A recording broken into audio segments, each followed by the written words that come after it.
Good afternoon, everybody. Good morning if it's that time of the day for you. And welcome to an incredibly hot Djuma Private Game Reserve in the Sabi Sands here in South Africa. We've started with a lovely clear afternoon, very blue skies, and of course, barely any clouds visible anywhere. It's around 37 degrees Celsius, so it's a pretty warm day, and that's why I'm sitting in the shade. My name is Tess. I'm going to be your guide on safari here for the afternoon. Behind the camera today is Gerrit, or G, as I call him, and we've decided to start our day on Ingwe Alley. So I chose this road for a few reasons, and one of them is, of course, the hyenas have been around here quite a lot. And I wanted to see if we can catch up on some of our favorite characters and just see what happens as the afternoon goes on. Unfortunately, nobody at the jacuzzi spots for the hyenas, so I'm going to be checking as much as I can for them a little bit later.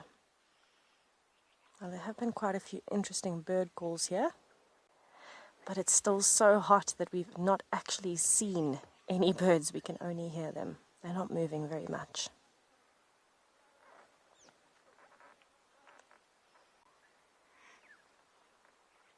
You can see there's a very light breeze. Some of the leaves are blowing very gently, but it's not quite enough to cool everybody down. Everyone is still very, very hot. So we're going to be doing some dam hopping this afternoon. I, of course, want to catch up with my blacksmith lapwing family and see where we go from there. But we would love to hear from you, so if you have any questions or comments, if you'd like to let us know for something specific that you want us to look for, please do. We'd love to make a fun afternoon out of it. You can find us at #WildEarth on Twitter.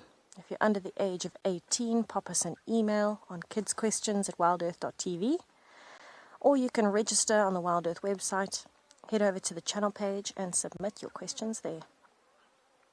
Myself, Kelly, JP and Rowan are looking forward to hearing from you today.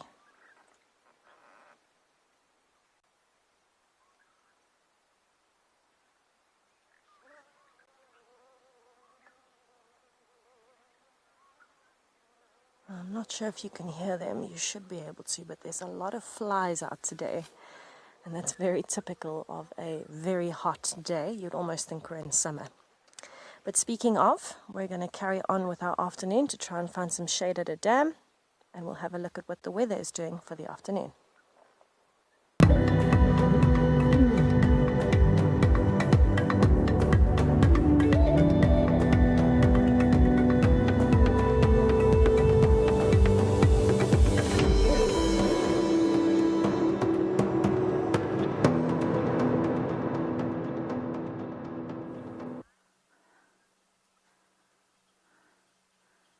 Good afternoon, everyone. We are here on quarantine.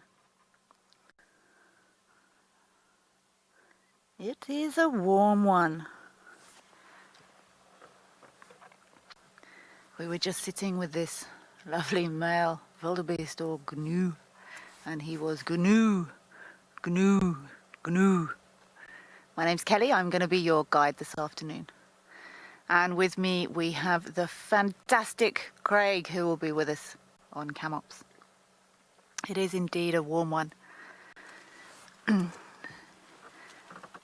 We've just been watching these various herbivores interact here on quarantine. And this male wildebeest, he was just giving us a nice vocalization, but he's now said his piece. And has decided to rest here in the shade. These animals are designed to take big bites of short green grass. So he is in a perfect spot here on quarantine for that. We have been watching by the day. Our impala are getting more amorous, shall we say. And it's definitely a change of the seasons.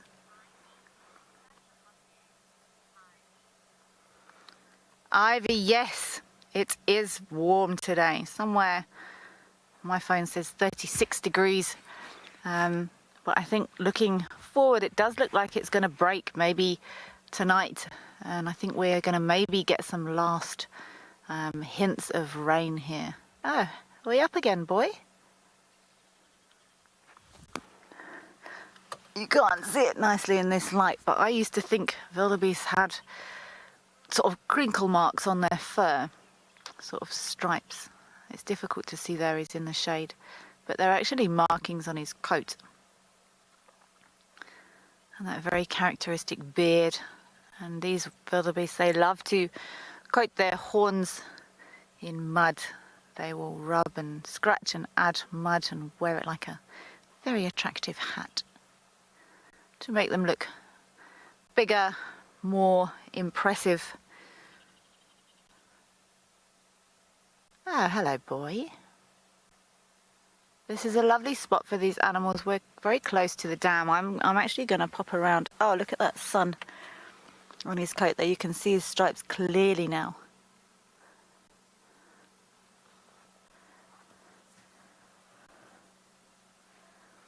We're close to the dam, and this is a great spot. Animals can utilize this lovely open area for grazing. Also come here. We almost always see the impalas here of an evening. They come here in a nice open space so they can keep an eye out for danger.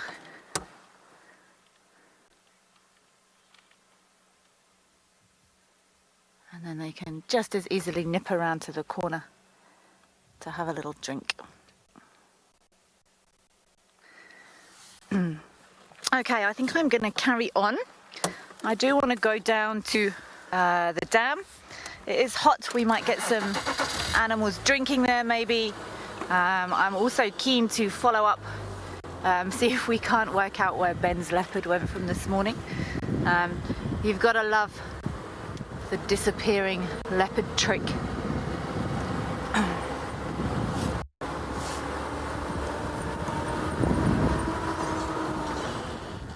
The sun is still very high at the moment, so it's not the best conditions for tracking, but I will certainly keep an eye out for any telltale signs of any leopards.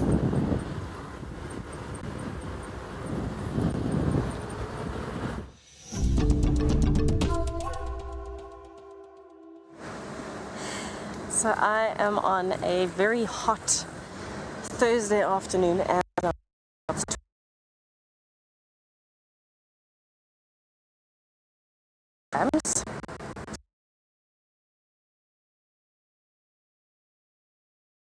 it's going to be later if we get lucky. We'll see some reptiles, maybe some butterflies. I think it's going to be good.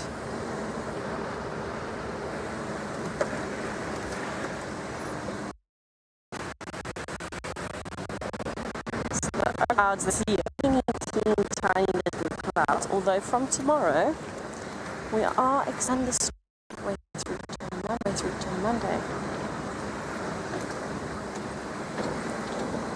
We're just next to the Mulawati drainage line. We just want to have a look, see if there's anything here. We're going to have a listen as well because the drainage line is just to my left. And this is the first spot that I ever saw Tlalamba. Maybe we'll get lucky. Let's have a listen.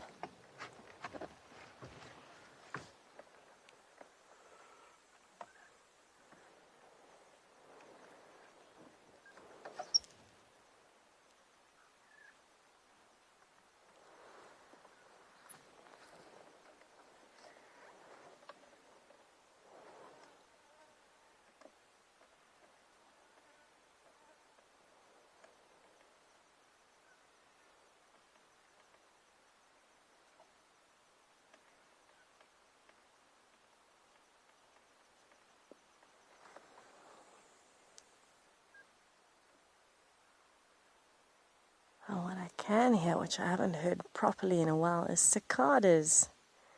So that speaks to the intense heat of today. Cicadas are most active when it's very, very hot.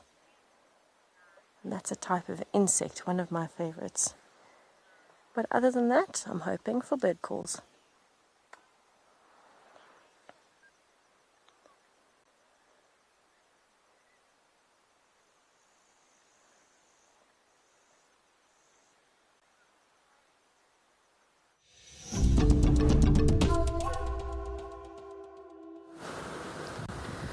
We're going to make our way down to Djuma Dam. There was definitely a leopard wandering around here this morning. I'm not sure who it was. It was a very fleeting visual that Ben had this morning. But as we always say, if these animals don't want to be found, they're not going to be found. And it fascinates me that we even see as much as we do. All of the animals here, they will hear us, see us, smell us coming long before we're anywhere near them. And it really is an honor that they allow us as close to them as they do.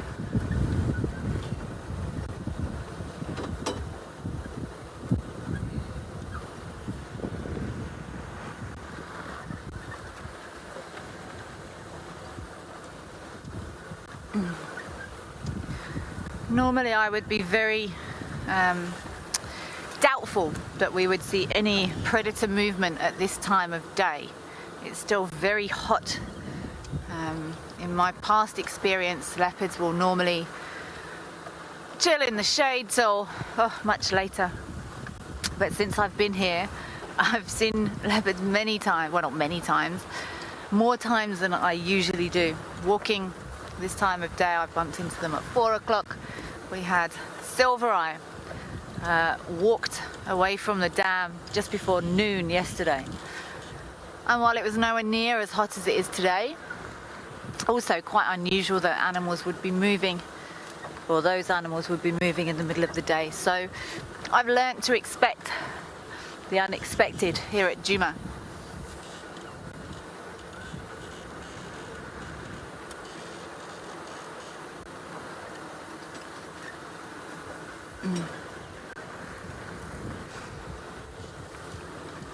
I'm gonna send you over to JP, who I think is also hanging around by his dam.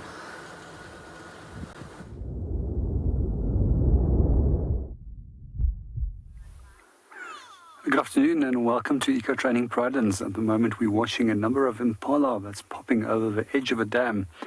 As it is quite windy at times, when the wind is blowing with strong gusts, they're quite cautious of approaching the dam at the moment. So my name is JP Leroux, and behind the camera we've got Mpho. So I have to also fully agree with Kelly in a statement from earlier that we are very fortunate that we can approach animals so closely and that the animals approach us so closely. And the reason why is because of professional and respectful game viewing and the etiquette and well-trained guides, which is in the industry. If you would like to come and learn how to become a professional field guide, why don't you give us a shout and have a look on our Eco Training website. There's a number of different course options that we have, and we start off with an apprentice field guide and eventually apprentice trails guide, which is the two most commonly sought after training qualifications for guides in South Africa. And meanwhile, let's keep on watching our impala and see what they're going to get up to. So this afternoon is incredibly warm. The temperatures are well over 35 degrees Celsius. And we find that it's also incredibly windy. At first, it seemed if everything was going to be good for walking, but then suddenly the gusty winds started. And we decided to stick to the shaded patches close by to water for this afternoon, as these are the most likely places where we are going to find some form of activity.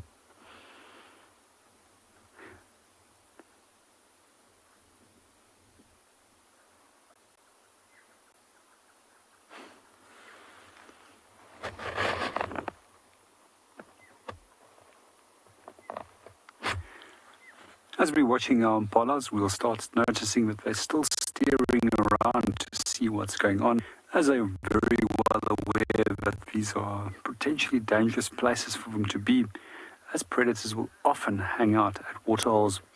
And this is quite often where I used to find most of the kills happening, and especially with lion as well as leopard, especially in the winter months, close by to waterholes or pans where there is still some water available. Impalas are now moving on, and it seems that they're going to go to the opposite side of the dam. And meanwhile, let's go and see what the rest of the team is up to.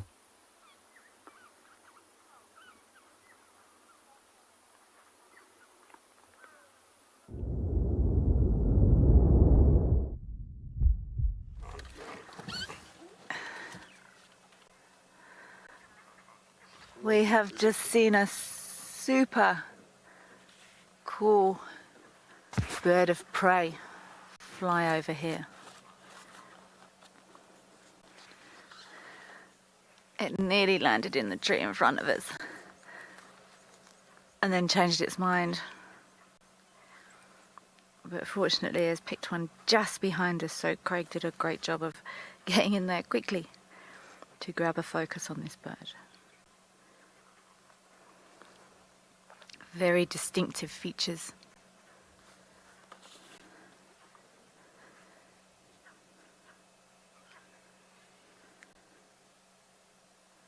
There are monkeys alarm calling at the dam. So I'm just going to have a quick scan. It could be that they're alarming for this eagle, or it could be that they're alarming.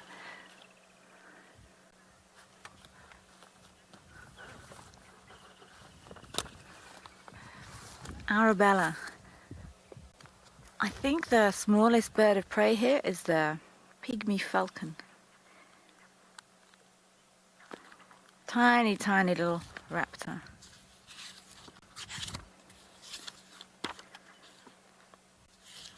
I wonder if these monkeys are calling for this bird or something else. Yeah, I think so. So we've got this African harrier hawk here in the tree, and monkeys will alarm call for birds of prey, but they're quite far away, and this bird has landed now.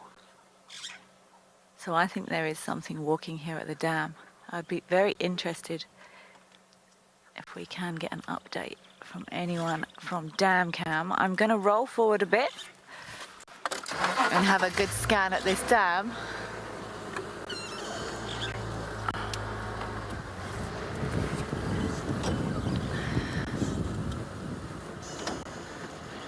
The trick is to find the monkeys and see which way they're looking.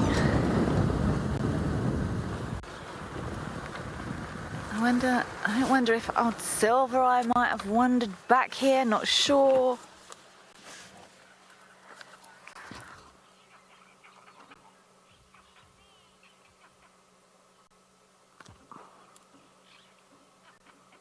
I'm not sure if you can pick that up, that very distinctive ow, ow, ow, ow, ow, ow. It's not my best impression, but you guys might be able to hear that.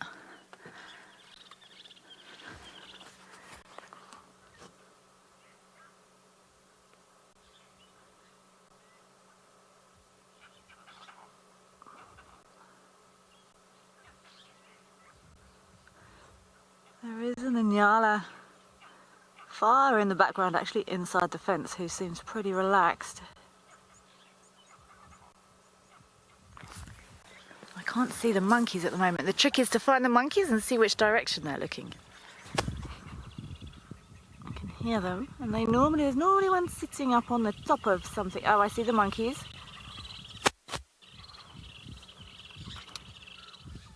Oh, they're looking almost straight down to that fence, so they're certainly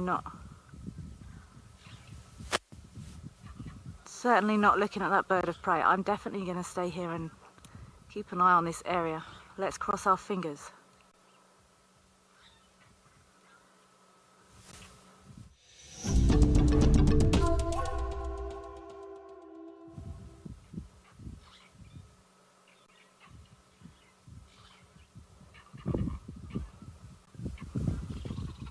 They're going crazy, these monkeys. They're looking almost straight down into this fence line. I'm convinced that maybe there is a leopard still here.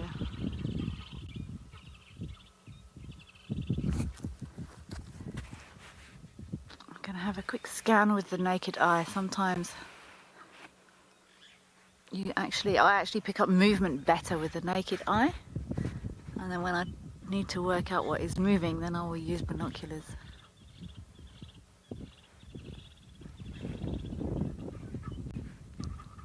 They're looking straight down, and they're definitely shouting at something.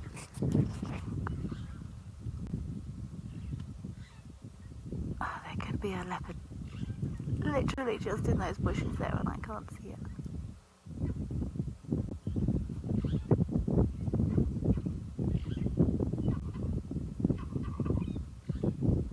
do you think, Craig? Should we go around?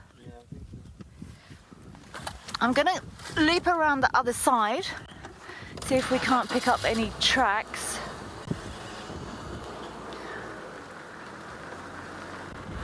Hopefully our monkey spotters will keep us updated.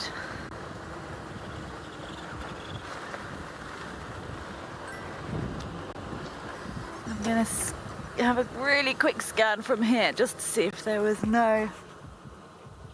No, I haven't really got a better angle here.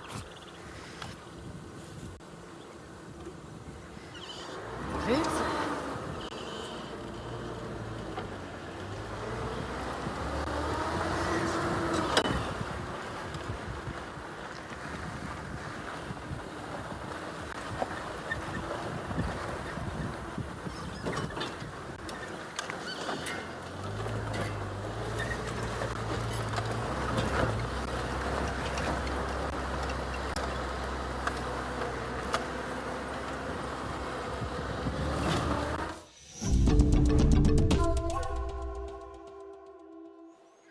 So we've stopped in the shade at Twin Dams and we are trying to do some birding. This is a fantastic birding spot and you can see why, considering the trees.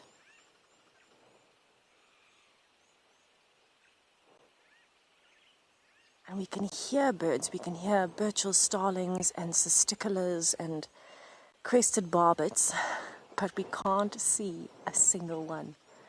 So we're trying to be patient. We're sitting here waiting because this is such a good spot. There you can hear the crested barbet.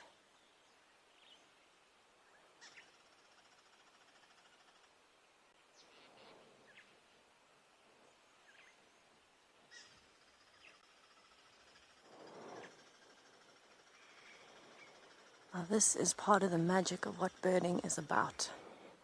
When you can hear birds and you want to see them, you have to be really patient. And being such a shaded area, this is where the birds are active, which is why we can hear more of them.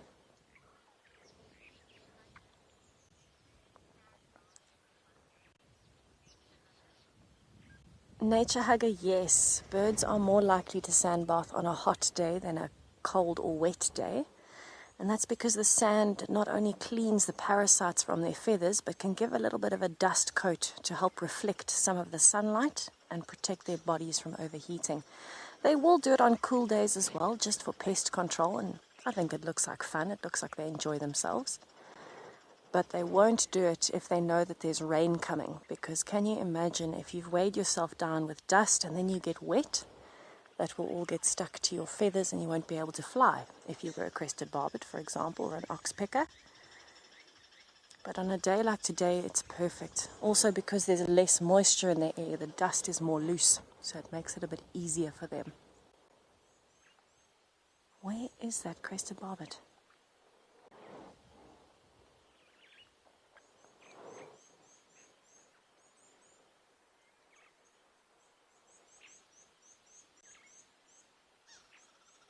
It's getting closer.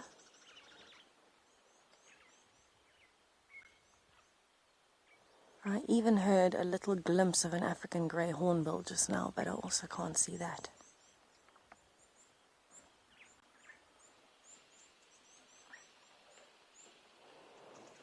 There's the crested barbet. It's just landed. Patience paying off. Fantastic. Hopping behind the branch. So now that we know where it is, we can at least watch to see where it goes from here. Because hopefully it will be hopping around. What it will be doing is looking for food. It will be hopping around from branch to branch. It will also be looking for other barbets. So we might see it moving.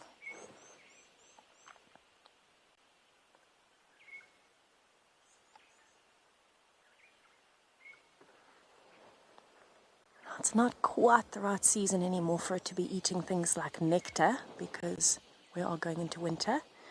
But it might be looking for insects and fruit.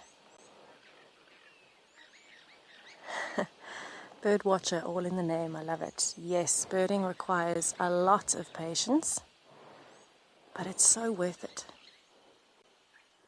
And if I look at my life now to what it was 6-7 years ago, I can't believe how much I've fallen in love with birding.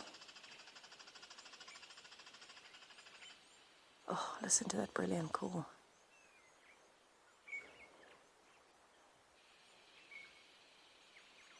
So this is one of the... there we go.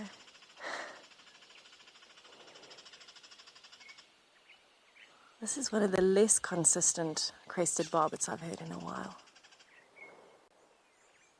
Normally they take quite long stretches of calls without really breathing much in between. But this one's had quite a few breaks, maybe because of the heat.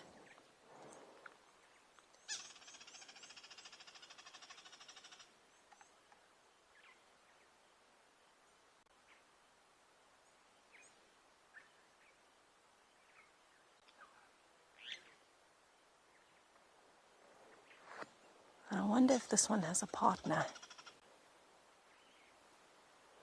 Oh, there's a fork-tailed drongo that flew off.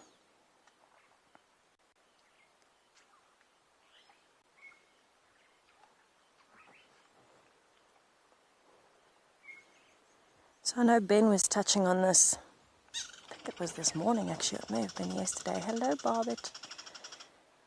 But most birds compared to mammals are quite monogamous. Ah, there's the partner, it's just flown in. Fantastic. You can see it's overheating, it's got its beak wide open, trying to keep itself cool.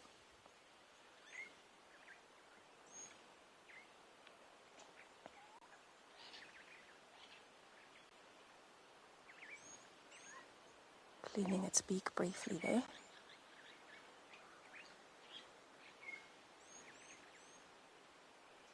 So what you might find is these two have been a pair for a while and maybe their nest was around somewhere. But it is quite late in the season, so maybe they're just staying together.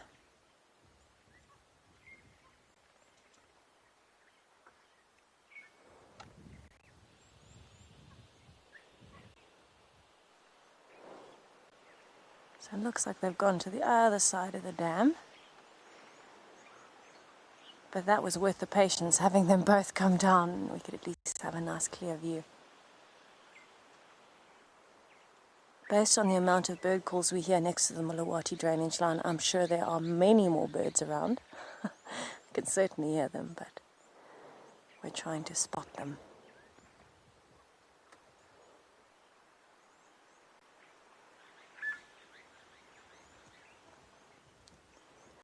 The peak breeding months for a crested barbet in South Africa are anywhere from about October to more or less February. So we are quite late after that. So I'm hoping that those two were successful, that they had some chicks that fledged.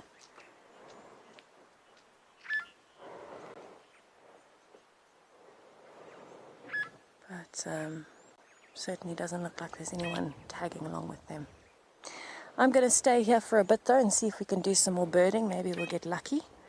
And I'll send you over to Kelly to find out if she's managed to figure out what was making such a ruckus at the dam.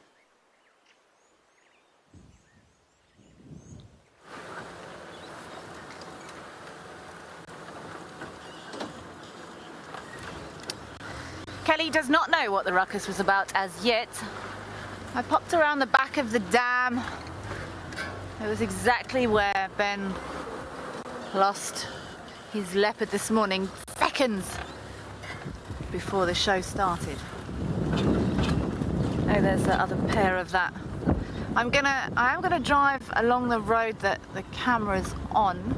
The monkeys have calmed down a little bit, which suggests to me that there was a predator close to them, and now they're relaxing because they can't see it. They won't go quiet.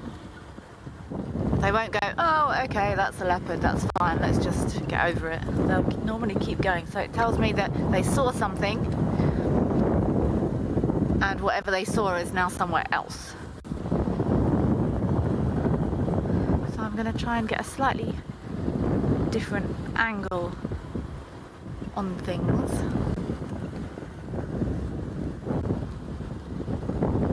It's very thick down towards the dam there. and I'm personally not, if it's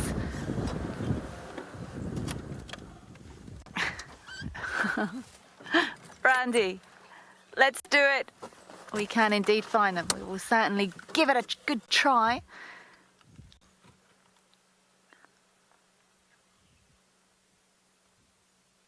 Can you see those monkeys, Craig? There's one just on the edge, but they've really calmed down now.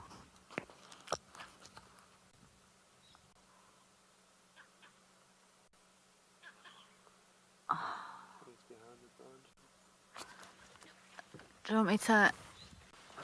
I can kind of see one at the top. Let me go back a little bit for you, Craig.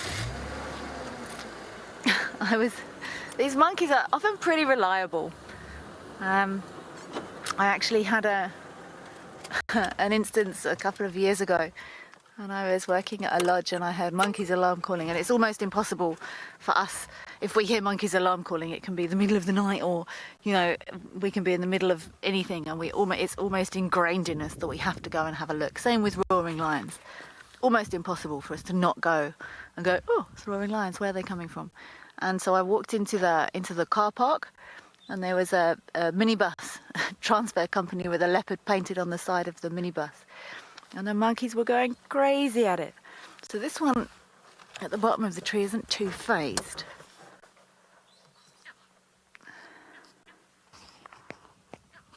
But there's a very upset monkey up there still, looking away from us. But there's a couple that are just feeding. See, it's quite thick, and I try my very best not to off-road any more than I need to, because there's all sorts of goodies and stuff living in the grass and things, and obviously we avoid protected trees and things like this, but I'm not personally a huge fan of crashing around off-road through the bush on the off chance. I just don't want to do damage. I'm going to hang around here for a while. They have gone quiet, but to me, going on what these monkeys have told us, there was no visual of a predator, and then there was, and they all got upset, and they've now no longer got a visual on that predator. But I'm almost certain there is one here. Somewhere.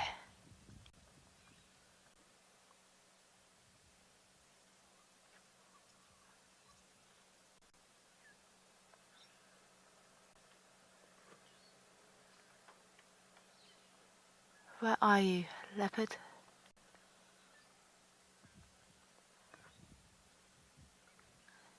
I'm gonna circle like a vulture. Oh, someone asked me this morning, why do female giraffe have horns if they don't use them for defence? I actually spoke to Tess, and Tess said twice she's seen female giraffes using those ossicones, those ossicles, to sort of ward off males. So they are indeed there for some form of defence, even if it's not like the male territorial battle. So that is why.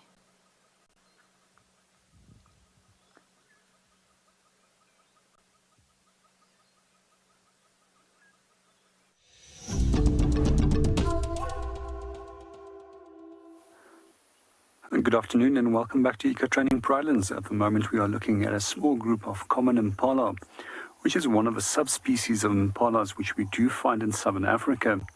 The second subspecies which we do find is known as a blackface impala and occurs in Namibia.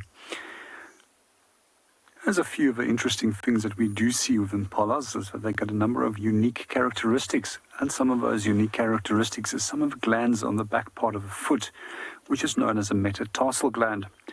Over the years, scientists have actually pondered about what the function of it is, and one of the beliefs is that it actually creates a functional scent trail when the hind feet is actually kicked out.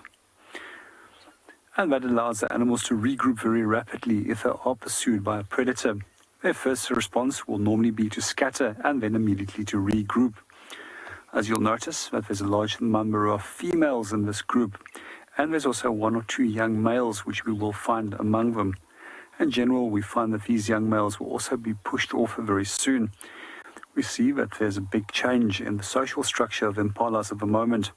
As they were all large mixed groups, we now find that the females are starting to form their own separate units. Males are now starting to form bachelor herds, and some males have already set up some territories. One of the other things that I do find particularly interesting about impalas is actually their coat pattern. And if you do notice, they're dark on top and much lighter at the bottom. And when a potential predator views them from with strong sunlight from behind, it actually tends to break up the shape of the animal, making it harder for the predator to actually spot them.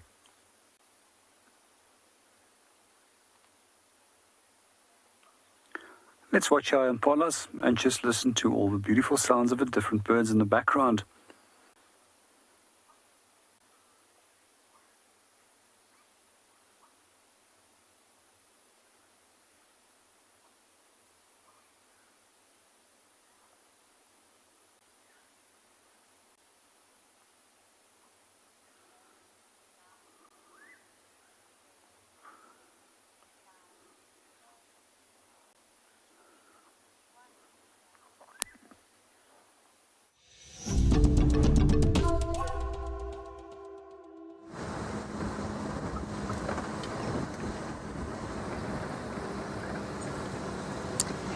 I've left Twin Dams.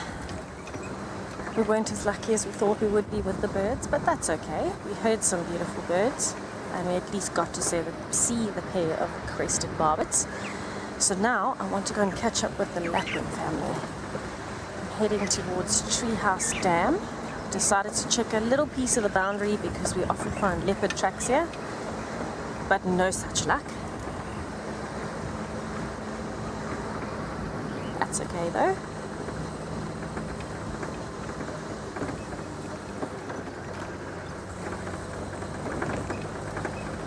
Well, there are quite a few different tracks on the road, mostly birds and impalas, but I think it's been too hot. Junie, that's quite an interesting question. I think it depends on the area that you're in and the time of year. At the moment in the mornings, it's definitely woodland kingfishers, crested franklins, and Swainson spurfowls. Those three, when they start up in the morning, is pretty much constant, and it sounds like it's right in your ear. But when the woodland kingfishers leave, then it just goes straight back to the crested franklins and Swainson spurfowls. But especially in December months, kind of November, December, when the woodland kingfishers have just arrived and it's getting hotter and hotter, we're going into peak season for them. You literally can't drive without hearing a woodland kingfisher at some point in every direction. There's no silence from the woodland kingfishers, so it's not even just the mornings. It carries on all day, and then they leave and all of a sudden everything feels so quiet. But yes, I think those would be the loudest.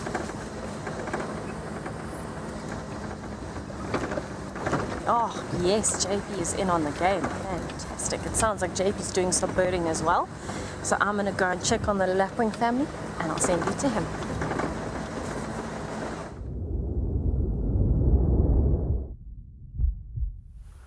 Welcome back to Eco Training Pradens. At the moment we are looking at southern red-billed hornbills, which is one of the typical hornbill species which we find over here. And these birds were nesting in the camp a few weeks ago, close by to where we are situated. And when they started nesting, it was actually interesting to watch them, as the female was actually sealed into the nest cavity by the male.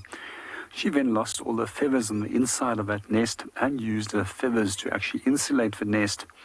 At some point, when the chicks was large enough and she regrown all her feathers, she actually broke out.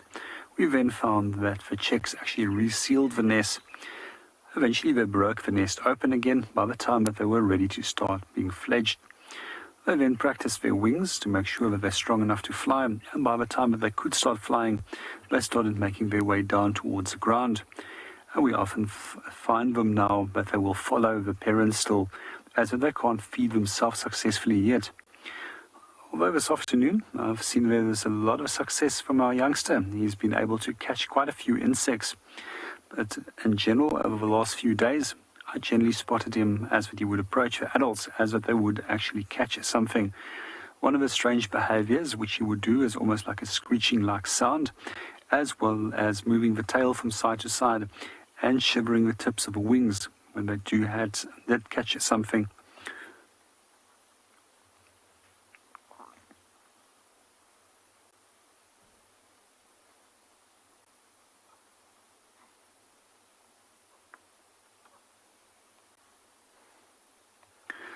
One of the behaviors that I do find particularly interesting with some of the hornbill species is that they've even been recorded that they will actually put millipedes in their nest entrances, as this will then actually act as a chemical defense to actually deter parasites from actually entering the nest. And meanwhile, let's go and see what Tess is up to.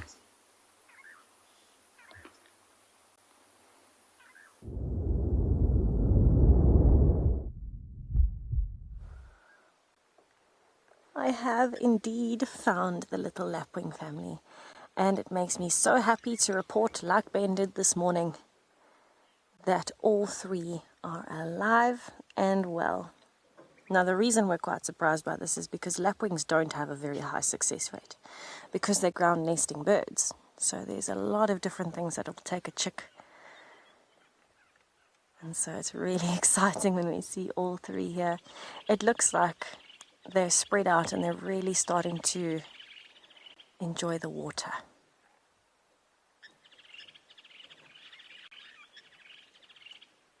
Ah, how cute is that? It's having a bit of a bath. On such a hot day, that is the perfect thing to be doing.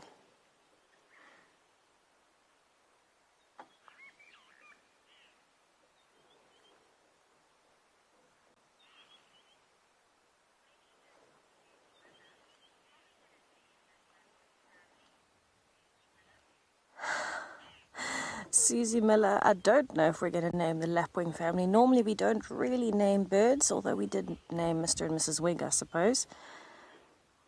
But perhaps we could, since it is the main family that we see at Treehouse Dam.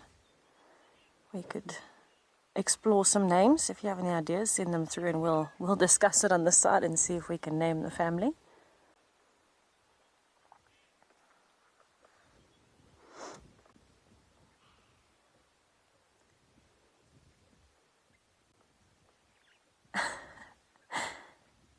Oh, that is adorable. It's already got that instinct. So I've seen the adult lapwings, these same two of this family. I've seen them bathing themselves in the water so many times on a hot day. And to see that natural instinct, even this morning with Ben, the natural instinct that these chicks have to go into the water and start pecking at the water when they see movement. And like that same bathing movement, going the head in first, shaking the wings. Very tiny wings at this stage. It's unreal that instinct is there from a day old.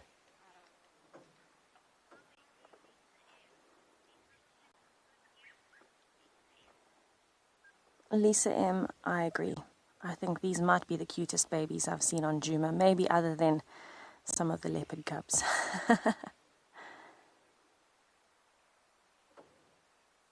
Goodness gracious, those are such long legs to grow into.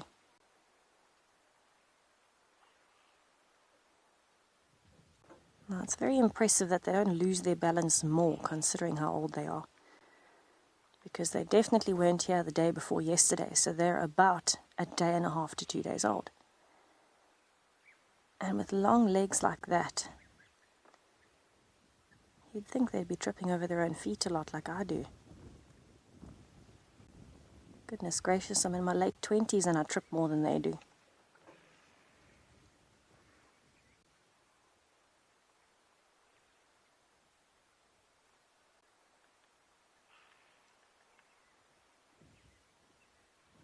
It's interesting, if you were to see them lying down without any parents, I wonder if you'd be able to tell that they're blacksmith lapwings until they stand up and you see the long legs. Then I think it would kind of click.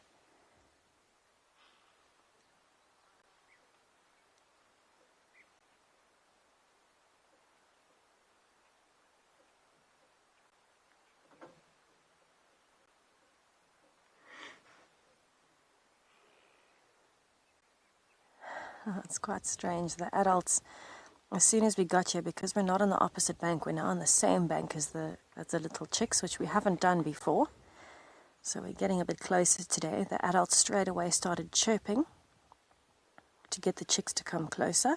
Not that we were ever that close to them. They were right there, but of course the adults' instincts kicked in.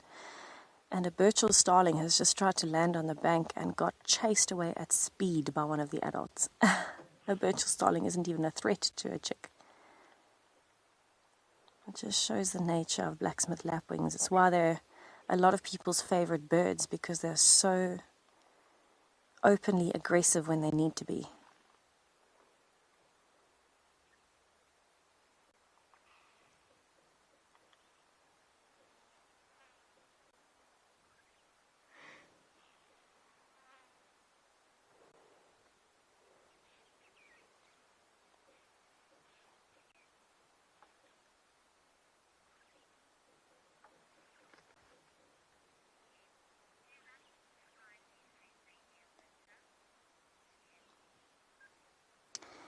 Easy M, lapwings will find their food mixed between the banks and the water. So because they eat any insects and small invertebrates that they can find, they would have a mix of aquatic and terrestrial food. So what that means is when they're on land, they'll be looking for particular insects. Goodness gracious, the adults are really chasing that starling. But when they're in the water, they'll be looking for different types of insects, so either aquatic or terrestrial. And for example, things like worms versus things like maybe a water beetle. So they'll find a mix between both. I think the chicks will have to be careful going too far into the water at this stage, because they're so small that a big catfish or a barbel might actually swallow them whole. So they'd have to stay quite close to the edges, but even the adults do that. The difference being that the adults can fly away very quickly, where these chicks have wings that are very, very tiny. They haven't really developed any muscle in the wings yet, or enough to fly, and their feathers are still downy feathers, so they would have no chance of getting enough resistance to the air to be able to push themselves off the ground.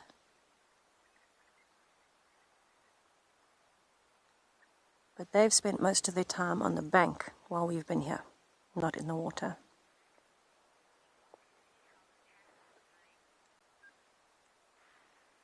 I think that chick got a bit of a fright there. Something in the grass touched it and it did a bit of a zoom around there.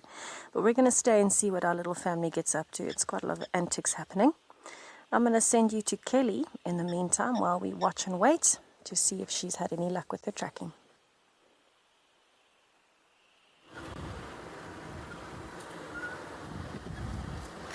Kelly's tracking is so far non-productive.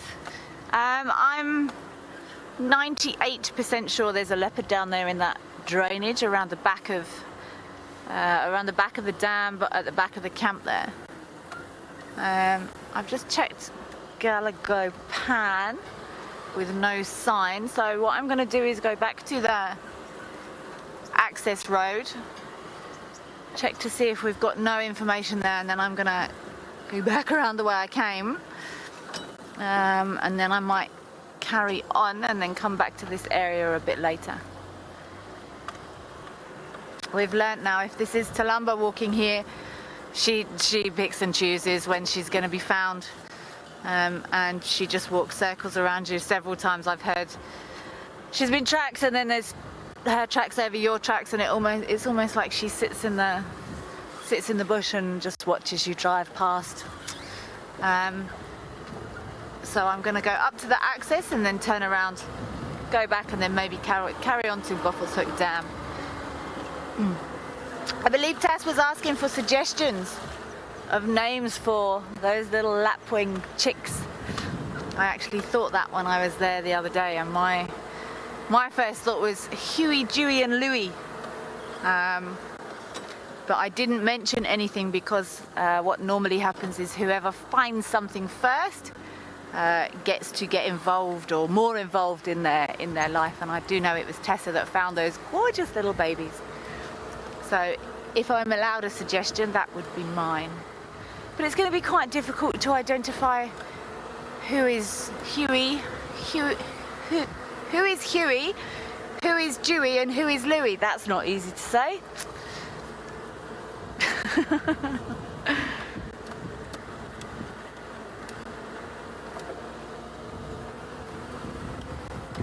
There was some leopard tracks on the road, but they weren't fresh, going in the opposite direction. But I'm pretty sure there is a leopard down in here.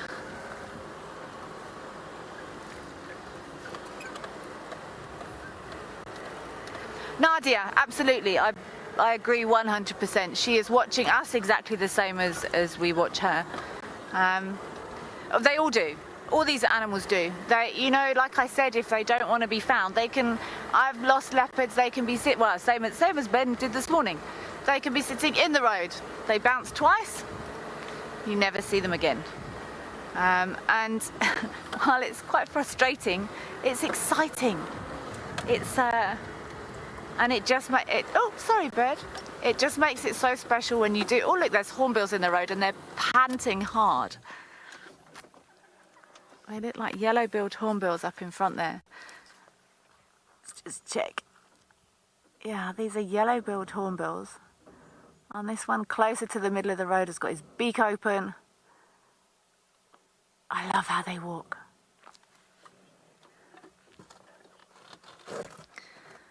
I'm going to get as far as the access. I'm going to check just to see the junction there. And then I'm going to loop and maybe head up to Buffalo's Hook Dam. Let's come back.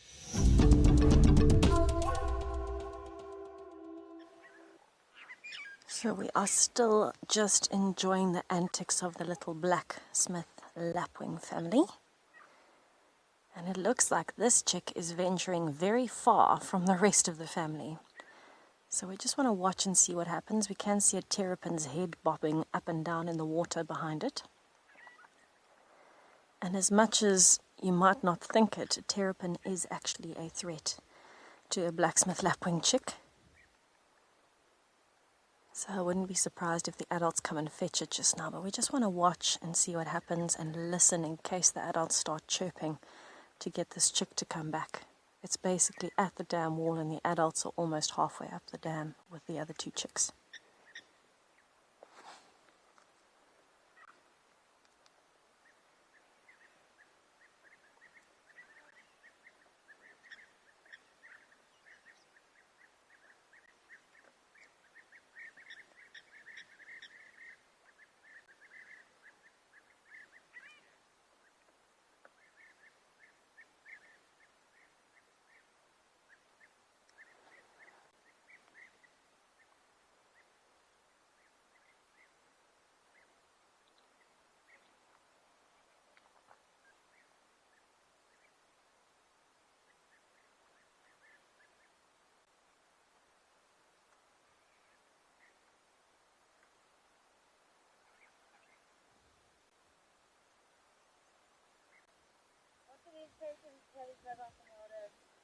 Any updates for this afternoon?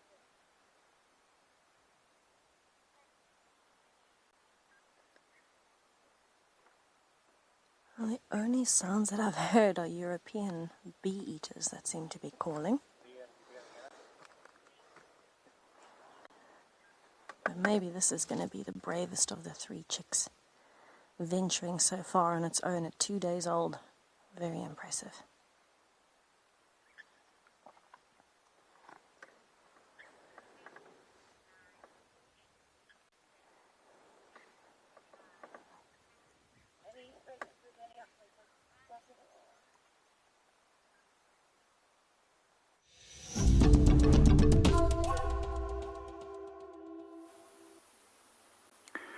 Welcome back to Eco Training Pridens. At the moment we are looking at a small group of impala, and one of them has got a few oxpeckers on them.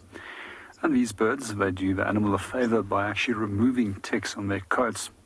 We generally find that there's a very low number of ticks on impalas if you actually compare them with other species such as giraffe. In the case of giraffe, because of their long necks and their long bodies, it's actually very awkward for themselves to groom themselves. But also when it does come to impala, they've got another trick up their sleeve, and their teeth is actually loose in their sockets, enabling them to remove ticks off their own coat.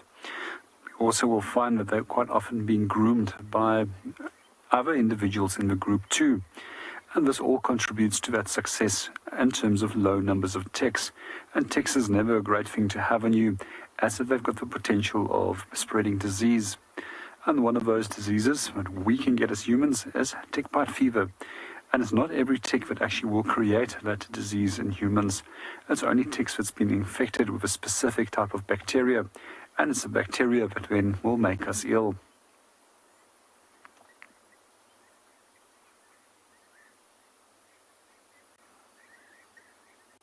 We also find that the oxpeckers play an important role for the impalas, and that they will actually alert them of any potential threats around them. And then sometimes we also notice that the oxpeckers will sometimes even pluck hair out of the animal, and that hair then will be used in the breeding season for lining its nest, and the hair acts as a valuable method of insulating the nest. While we're watching our impalas moving on, let's go and see what Tess is up to.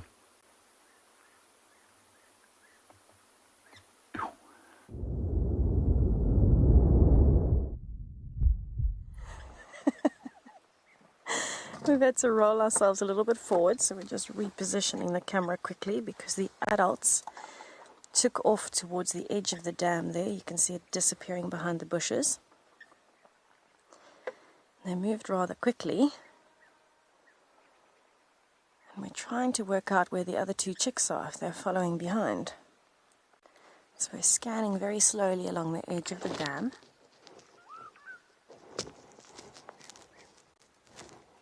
I actually don't see the other two chicks now.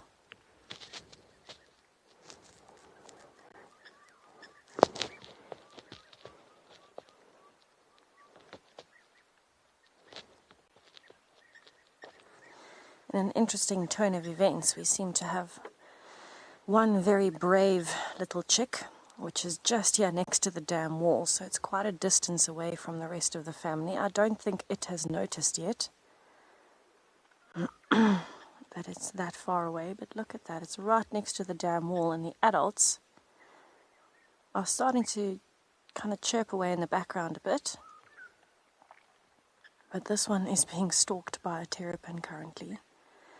So we've been sitting here with bated breath as this terrapin has been getting closer and closer, and the chick seems to be none the wiser. So yes, it is the bravest, but is it the smartest of the three? In terms of survival instinct, probably not. Now, this terrapin has been following it from about halfway up the dam. You can see as the chick is moving, the terrapin is moving as well.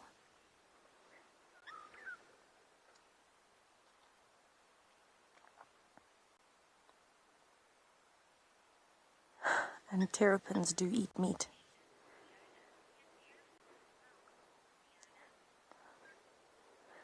Fiona, terrapins do have nostrils, partially for breathing, of course, but I'm not sure exactly how good their sense of smell would be, considering they spend most of their time underwater and they hunt underwater.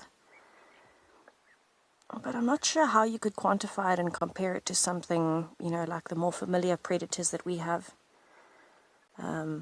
Something like a wild dog or a hyena. But I would imagine to a degree they absolutely can smell. Pretty much all animals can. I'm just not sure of the intensity or the strength of that sense for them. It must be pretty good considering that their noses are out of the water. But I wouldn't think it would be nearly as good as the other predators.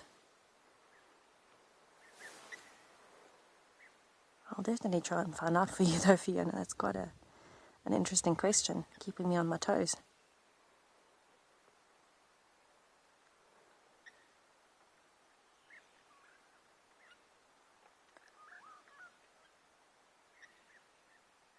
I know that turtles have quite a good sense of smell, so I'd imagine that terrapins would be similar. But I wouldn't know in a comparison between that and something like a hyena.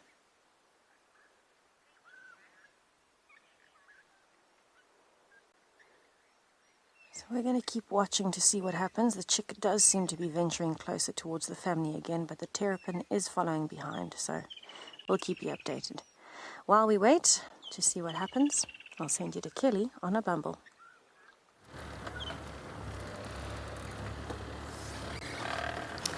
That's a little bit nerve-wracking, having that little baby so close to that terrapin. I did as I was planning on doing. I went to the access road. I saw no fresh tracks. I'm going back around once more, and then I'm going to carry on, probably down Central towards Hyena Road North and head towards Buffles Hook Dam. I think I will come back here a bit later though. To me it's maybe that, it's all assumptions. Maybe that leopard was snoozing, got up, went for a drink, we missed it. And then moved on and laid back down again.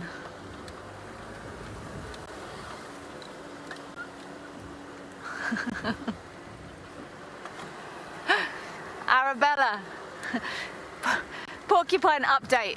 We were actually talking about that a bit earlier. I'll explain my thoughts on the porcupine. That was such a cool sighting yesterday, and I don't know if we would get the same sort of activity. I was also that was very close. I'm also aware that I do believe I was affecting that porcupine's behaviour last night. I was too engrossed to leave. I couldn't bring myself to leave at such critical moments, but I personally believe that I was impacting that porcupine, and that's not what I'm here to do, and it's not what I want to show you guys. I think maybe every couple of days one of us might pop past there, just as it's getting dark, just as it's getting dusk. But it's an ethics thing. And if that porcupine didn't come out while I was sitting there, I was literally there for an hour and a half yesterday. We know where he's planning on sleeping. Maybe we could swing past there during the day and see if there's active tracks. That would be interesting to see if that animal is using that as his base. I mean, he's got a nice little hard house there, a nice good base to snooze during the day, and they do need a nice place to snooze during the day. So I'm sure between us we will pop in and out from time to time, but I'm not prepared to go and sit there like that every evening, because I don't want to have a negative effect on that porcupine. Although I'm really tempted, but our role here is to be ethical and not to have a negative impact on these animals.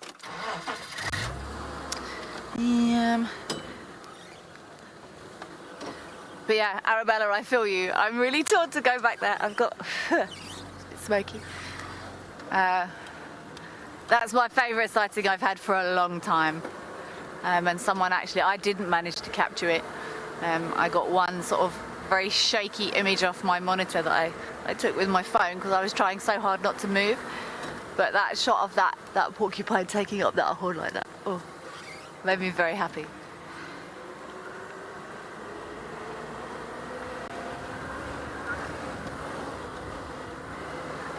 Oops. And as we left there last night, Gert said to me, I once got chased onto a table by 2 porcupines. And I said, why didn't you tell me that earlier? Gert's not a small guy, he's a big guy. And that image made me smile, the thought of porcupines chasing him onto a table. Sorry, gee. They're big, porcupines are big, they're intimidating. When they're fluffed up, they're big animals, and they've got spiky bits. I would also get on a table.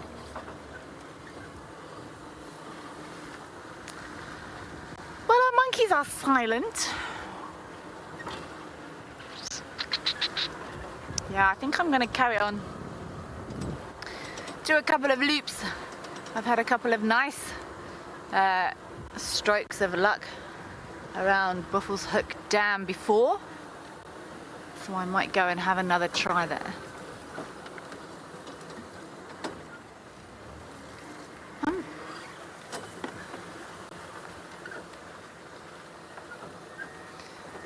I'm going to send you back over to Tess. I think she's still with her lapwings.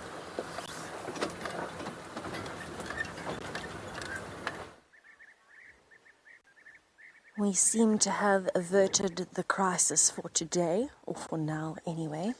Everything out here is a constant danger to a chick of 12 grams and about 1 to 2 inches. Very tiny little thing, bite-sized little meatball for a predator. And of course, as the terrapin was getting closer, one of the adults came in and the chick has rejoined the area of the family. So, crisis averted for now.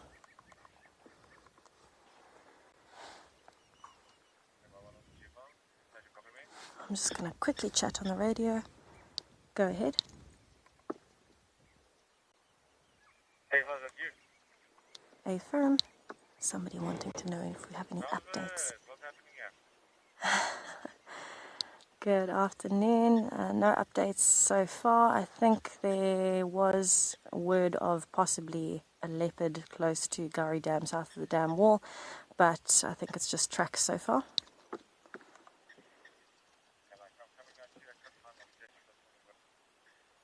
Copy that. There you go. Mom is taking the little baby round the corner and to safety up the bank. Bye.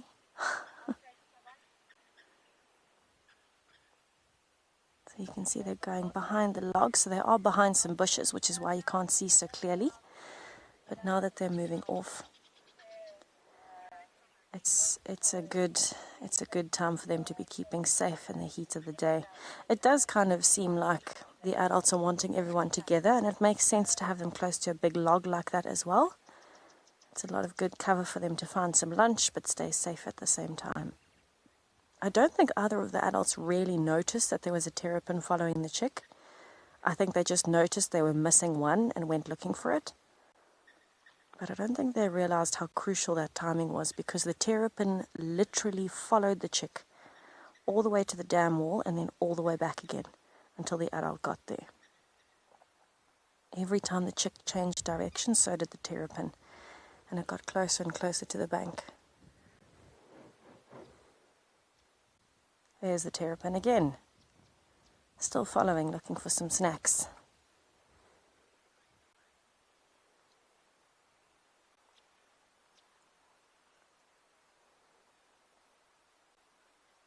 Now it's going to be a very tense next month to 40 days for these lapwings. The chicks are not capable of flying, they're not capable of defending themselves. So that all comes down to this adult and its partner. That very vicious attitude that they can get when they start dive bombing things, chasing things around. That is probably the best technique that they can use.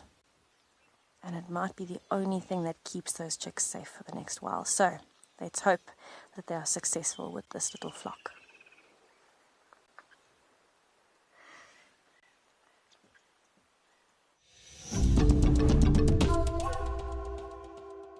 That thing's just eating something. Let's do it.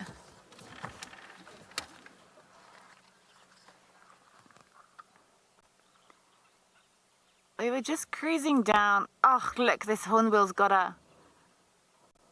I think it's a mantid. It's like a grass mantid. Ugh. Oh, that's big.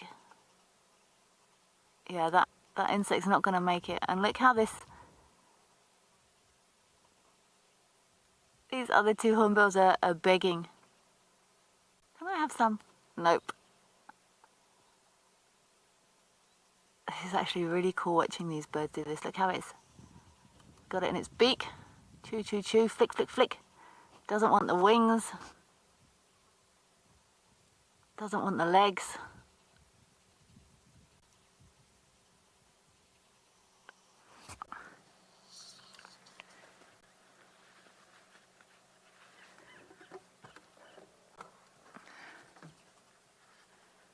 They're gently calling, trying to persuade.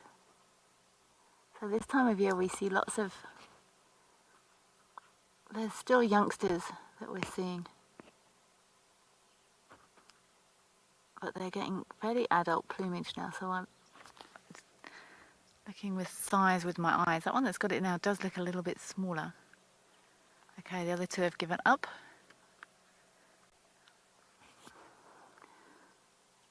Oof.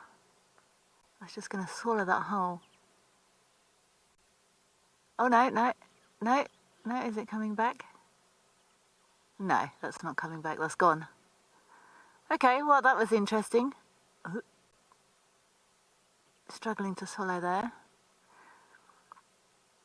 I was going to say hornbills will try and bash them around until the wings come off, the legs come off, all the spiny bits come off. But, seemed that one just swallowed it.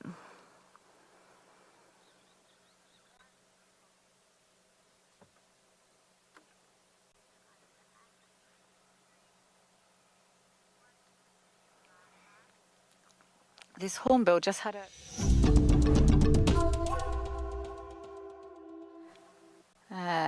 manted, very green, quite big. And there was a little scuffle. I guess oh, is it actually picking up the bits that fell off now? It is. Okay, well, that's just completely blown all my theories completely out of the water. I've watched hornbills before and they have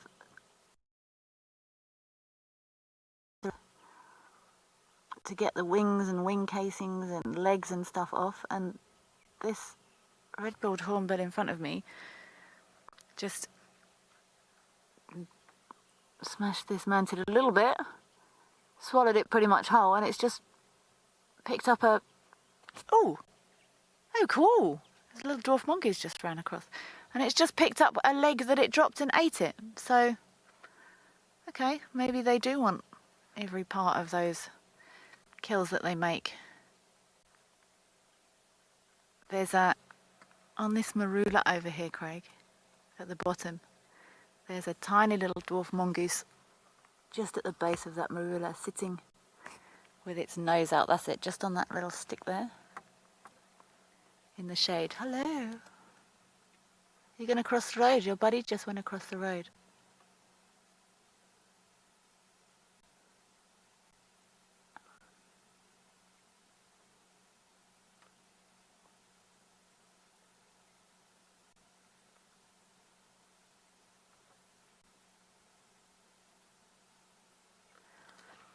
So these hornbills and dwarf mongoose actually have a relationship, a known relationship. And they will hang out together, and as these mongoose move through the grass, ooh,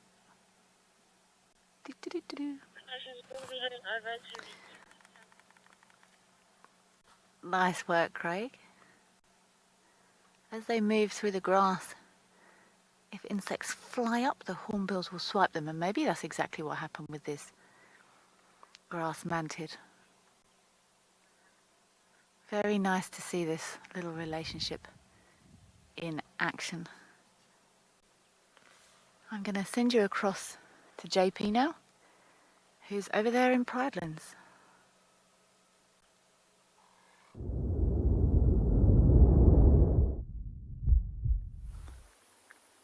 Welcome back to Eco Training Pridelands. We were looking at an elephant bull, but unfortunately he's now moved into a thicket.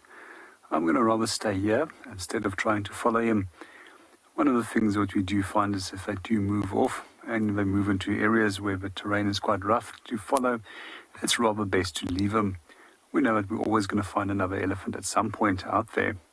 And one of the things that Pridelands do have a lot of is elephants.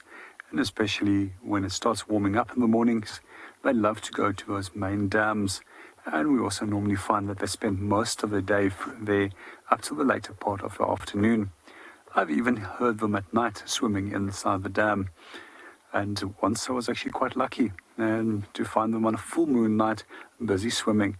And that's probably one of the most amazing experiences for me, is to watch elephants swimming, and secondly doing so on a full moon night.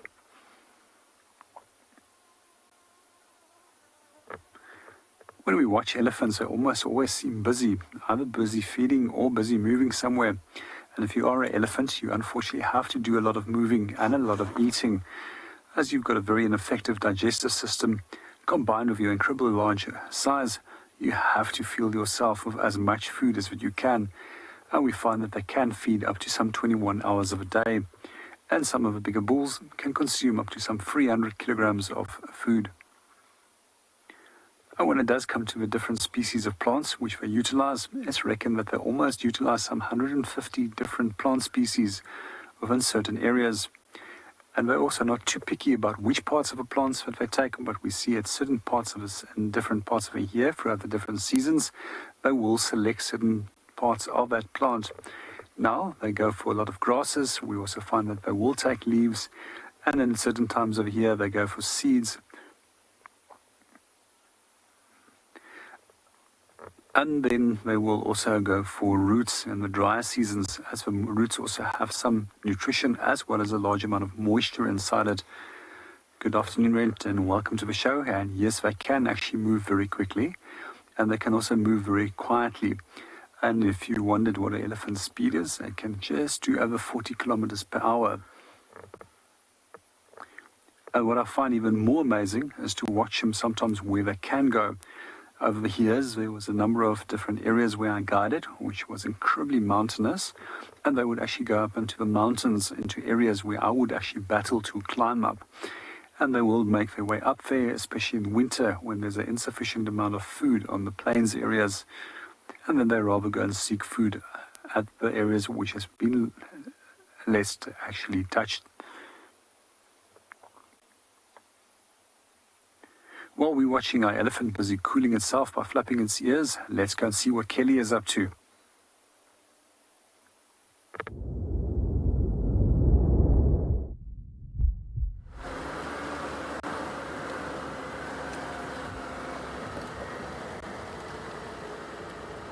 I'm cruising this afternoon. Super warm.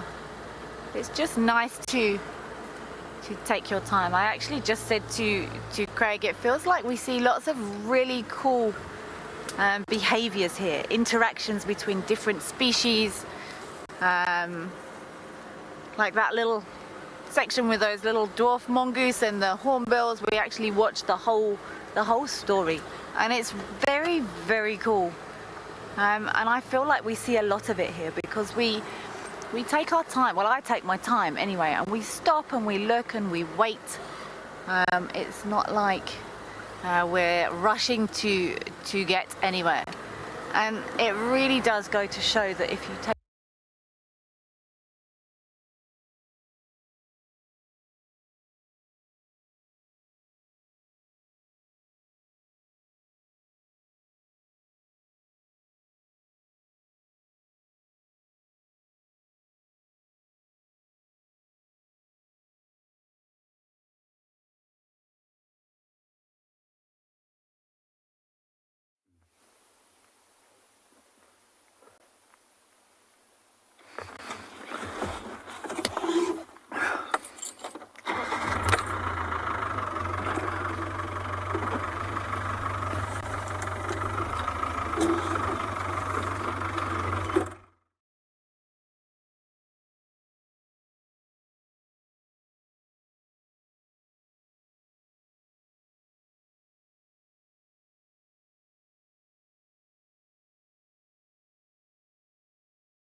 very cool to take your time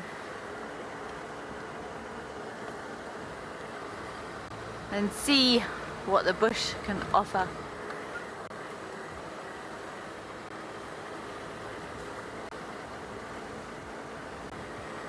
Sorry for the technical issues we seem to be having. We're gonna do our very best to keep it up and running this afternoon.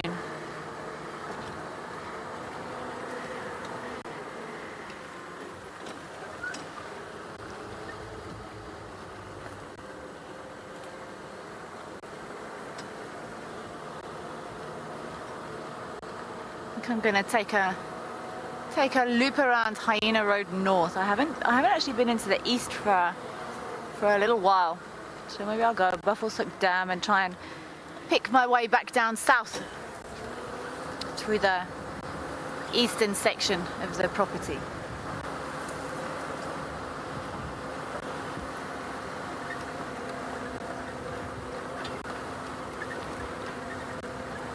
It's actually really nice getting to know a property well. You start getting a feel for the dynamics of the area, start getting a feel for animal movement.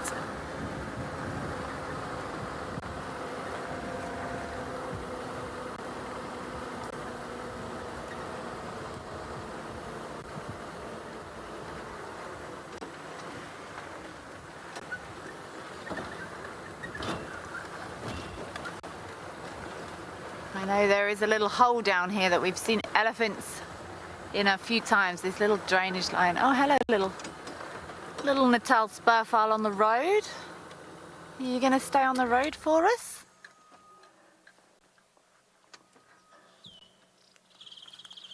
These little ground birds. Oh, sorry, Craig, is right in the shade there.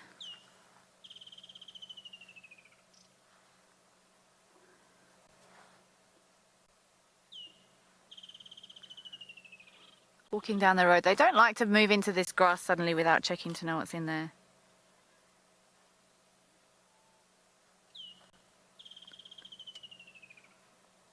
Still hear these woodlands kingfishers calling.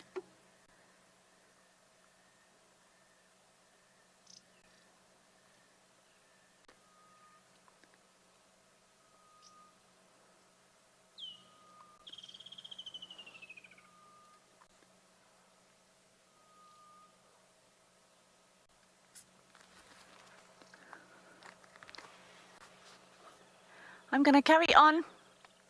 I didn't want to push this little Franklin off the road here. I'm going to check up towards Buffelshoek Dam, Hyena Road North, and see if we can't come right.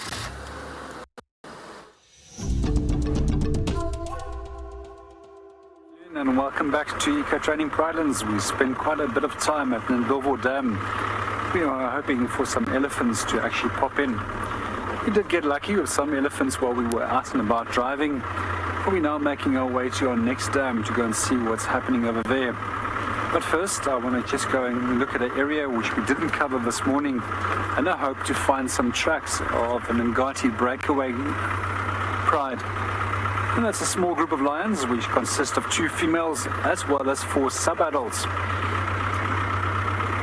In the meanwhile, while we're looking for tracks and other field signs that could have been made by them, we're just going to share some of the landscape with you while we are driving.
Just coming down here to check this drainage line. There was a couple of impalas back there, but they had their in the dip. I thought I saw them lift their nose, have a, but then they relaxed again.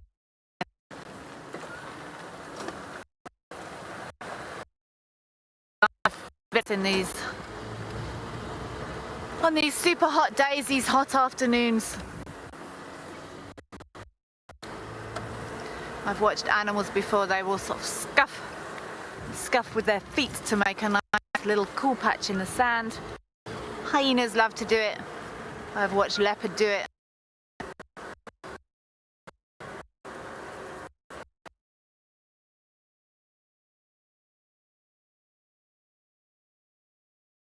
They will just to like it cool. Animals will do the same in this lovely soft sand.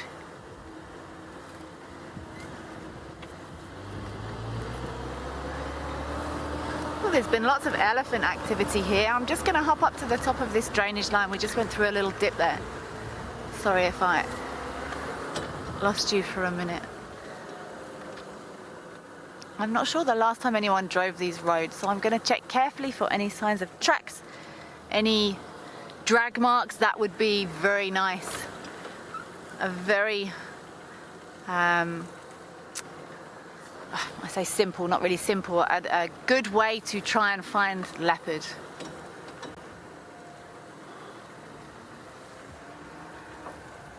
I'm going to carry on towards Buffelshoek Dam and send you over to Tess, who I think has made her way onto Chitwa.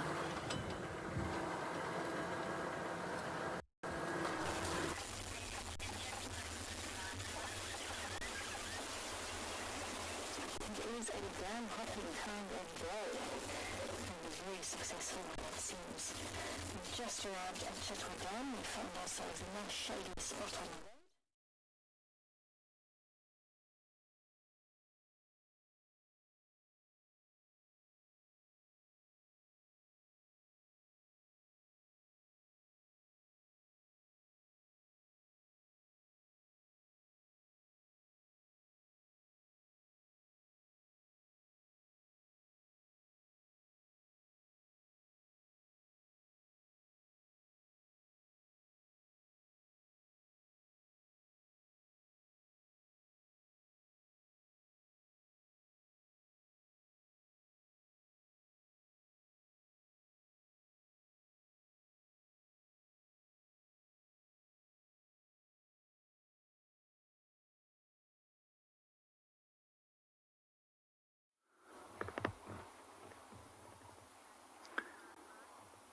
Welcome back to Eco Training Pridelands. At the moment we are looking at an apple leaf, which is one of my favorite trees out here. And it's a fairly easy tree to identify with its grey bark, its crooked stem, and its umbrella-shaped like canopy. And sometimes over here, this tree also produces some of the most beautiful purple flowers. And I just love it when they form these purple carpets underneath them as the flowers start dropping down towards the ground. You'll also notice that the tree is smeared with mud, and if you have a look at what height that is extending, it can only be elephant that can have done this. There's a number of other species which also like to actually go and wallow and then come and rub themselves against trees and other objects, and they include also warthogs, and that's generally up to knee height. We also find buffalo, which is roughly just almost 1.6 meters, and then up to 1.7 meters is generally we'll find that it's been done by rhinos, and obviously above 1.7 meters as elephant. We see that they do that firstly, that they will go and wallow to cool themselves down, and then to relieve each of all kinds of parasites that they have on the skin, come and rub themselves off on the side of a tree. Apparently, it's also believed that it helps with circulation. There's a few interesting things about the apple leaf, and one of the things that I do really find particularly useful with this tree is that it's one of the trees that we can actually use out here for fishing. And their roots is loaded with a toxin which is called rotenone. There's another few practical things about them which you can use for survival purposes, and that is the leaves. So in times of drought, these leaves have also been cooked and then used as an alternative for spinach. I personally have never tried it myself, But one of the insects out here who really likes these leaves is known as a spittlebug. And they often accumulate on these trees in such large numbers that it actually appears as if it's raining from a tree, as if the excess moisture that they've taken in is then dripping down towards the ground. That then gets released back as nutrients and minerals into the soil. When there's rain again, that washes that into the soil again. And then it's reabsorbed by the roots, by the plant.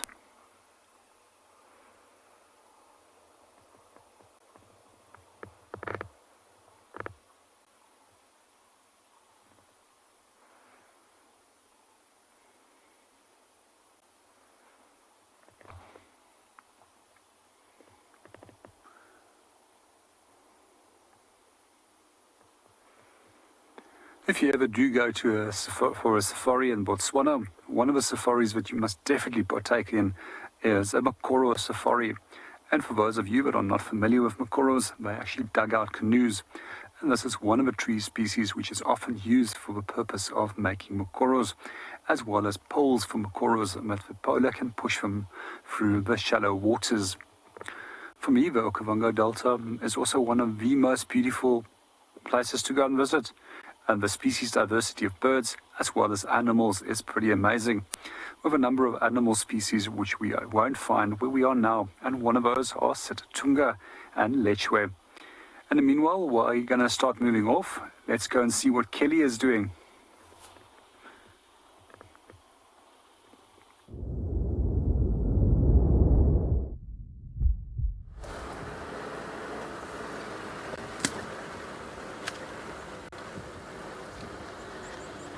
I've been slowly checking the lovely drainage lines along Hyena Road North. Haven't seen any sign of any fresh predator tracks. I haven't heard any updates. I've got no idea where the wild dogs from last night ended up. I have checked to see if they've been seen on any neighbouring properties. I haven't driven this road for a little while now. I had some really good luck at Buffels Hook Dam a couple of times, so crossing fingers or holding thumbs depending on where you are in the world.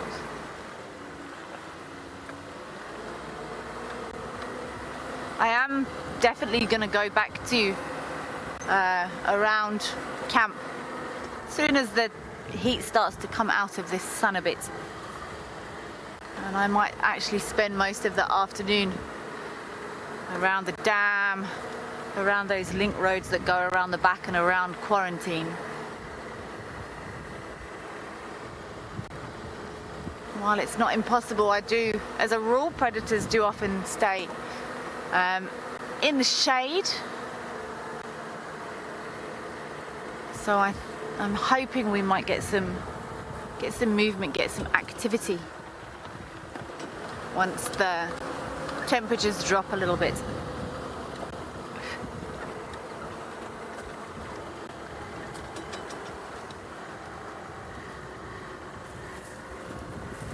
It looks like there's been elephant activity on this road. I haven't seen too many signs lately. I haven't seen an elephant for a little while.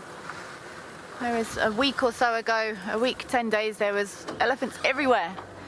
They seem to have dispersed a bit now. Oh, I love driving up to dams. You never quite know what you're going to find.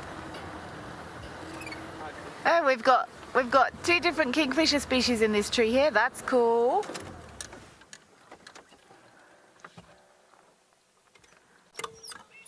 Lovely pied kingfisher. Also those stunning woodlands kingfishers. I actually heard a brown-hooded kingfisher as well earlier. Lovely light on this pied kingfisher.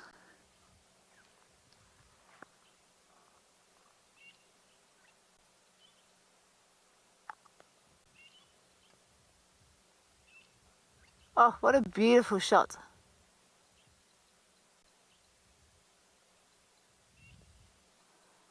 Keeping those feathers in good condition after bouncing in, and then we've got our woodlands kingfishers as well. No, show us your side, show us your blue bits.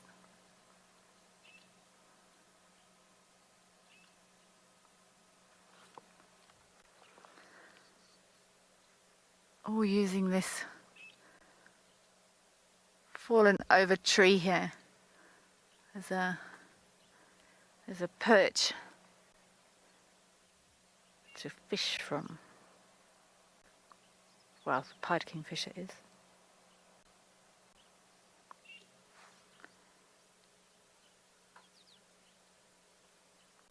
Oh, there's some thick knees down the bottom there as well. Oh, the camouflage is amazing. Just at the water's edge there, we've got a little pair of water thick knees.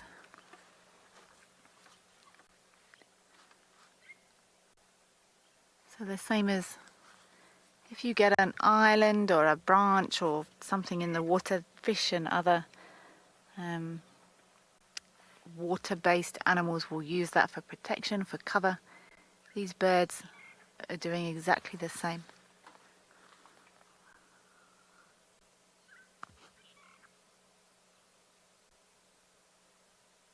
Those thick knees look like they're almost asleep. I'm going to have a nice scan on this tree. I would love to find a... Oh, there's a little firefinch just landed as well. There we go, you've got him in the middle. It's gone down.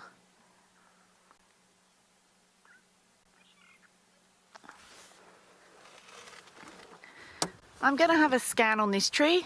I would love to find a cool lizard or a snake or something.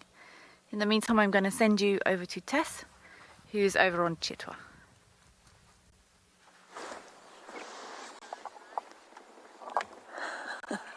Apologies everyone, it seems like the gremlins got hold of my audio earlier, but I'm back. Hopefully I sound better. It seems like I do, so we'll see what happens. But we are doing a spot of birding, as Ben would say, here at Chitwa Dam. And it looks like there's quite a variety, but the most active is this greenbacked heron. And there was a black crake and a jacana near it earlier as well. So we've been looking around for those. There, they're popping out on the left.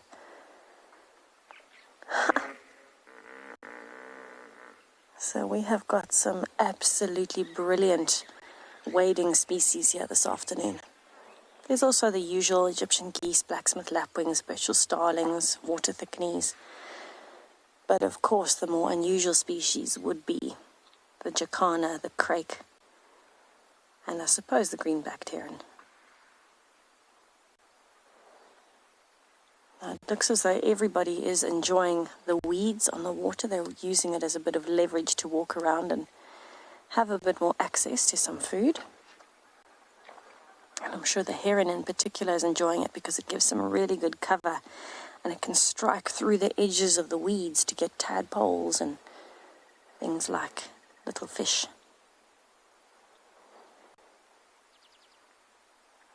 And a grey heron that's just landed. Goodness, we are having quite the birding day.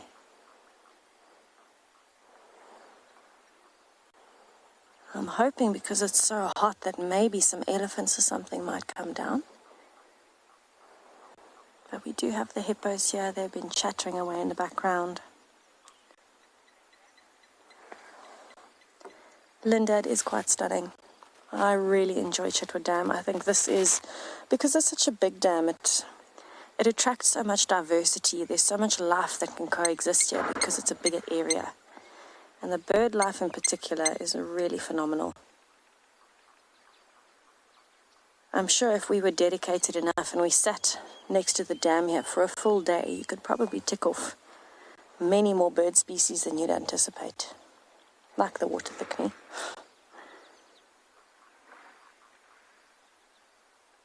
Gee, can you see that thickney on top of the island that's bouncing? So there's a thickney that seems to be doing a bit of a dance here. It's bouncing around. Ah, that's why we couldn't see it from a distance. It's got a broken leg. Goodness gracious.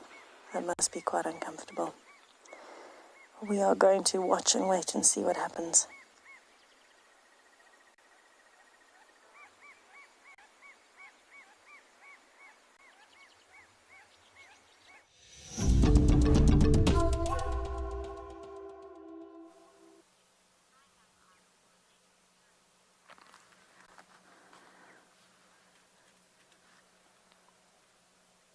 So we're now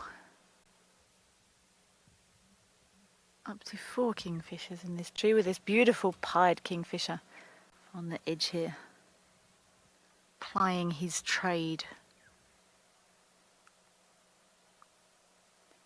The shot that everyone is desperate for, all the photographers, for that perfect photo of a diving pied kingfisher. I've certainly never come close to it.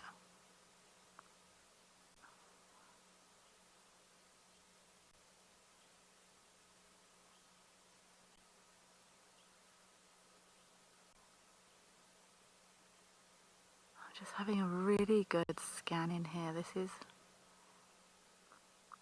where we might find snakes or lizards.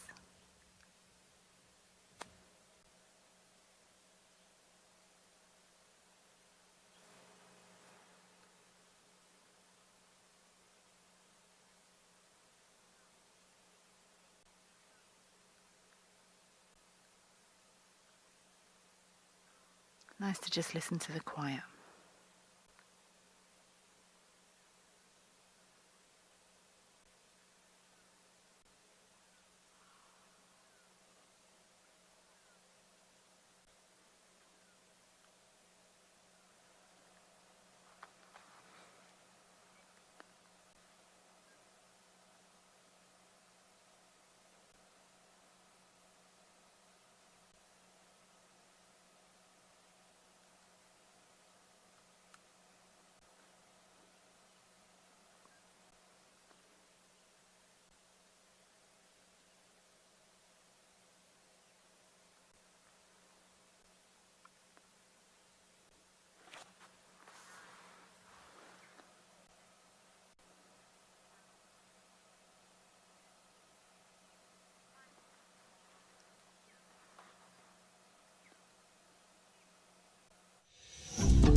Welcome back to Pridelands. At the moment we're standing in an old pan that has dried up, and several weeks ago this pan was still filled with water and was home to a number of different water birds. Some of those were comb duck, lesser moor hen, as well as dwarf bittern.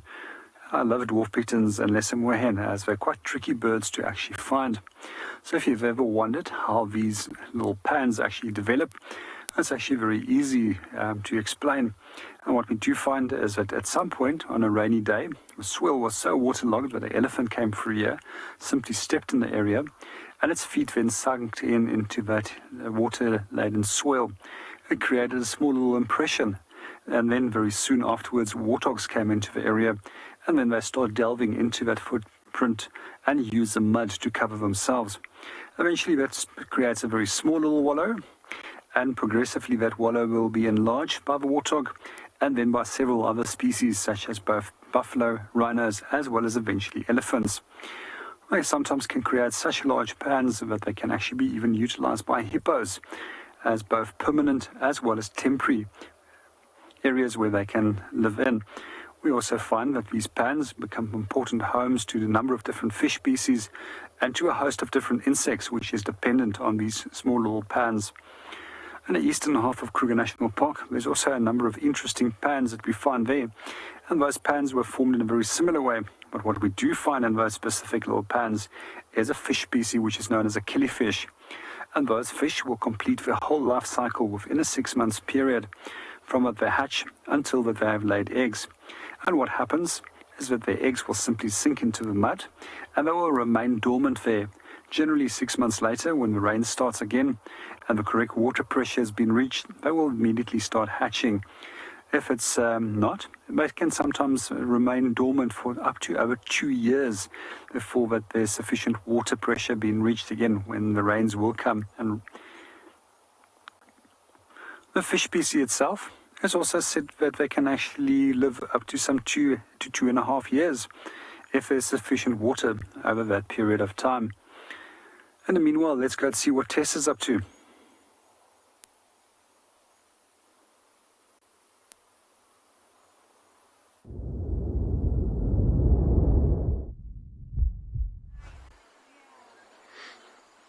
So we have decided to reposition a little bit and focus on the hippos because it seems like they're coming closer.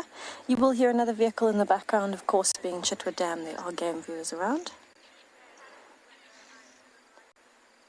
And it seems like the hippos are enjoying the fact that it is finally cooling off, just like that oxpecker is taking advantage at the moment.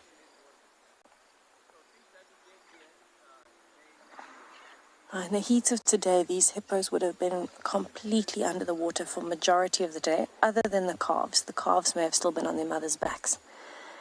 But now that it's just starting to cool off, I'm sure the hippos are enjoying the fact that they can actually stand up straight and float along the surface. I haven't yet been lucky enough to see that tiny calf, but I have been looking for it. But there's so many hippos spread out throughout the rest of the dam that it's quite tough to pinpoint which is which. It would be like trying to differentiate between the three lapsmith blackwings, blacksmith lapwing chicks. Almost impossible.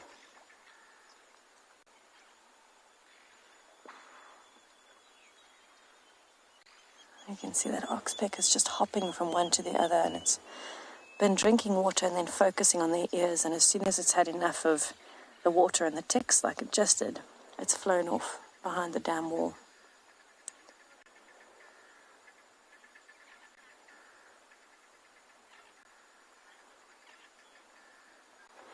Ian, no, I wouldn't think a hippo would waste its energy by attacking an oxpecker.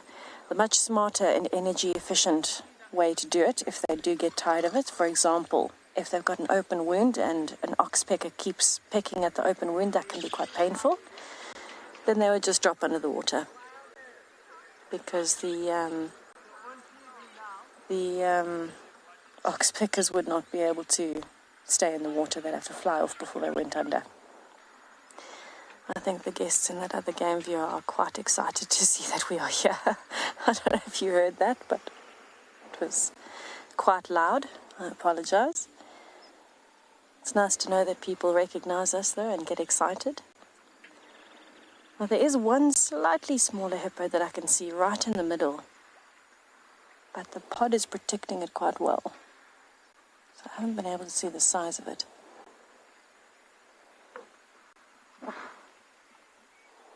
That was a very dramatic puff of water.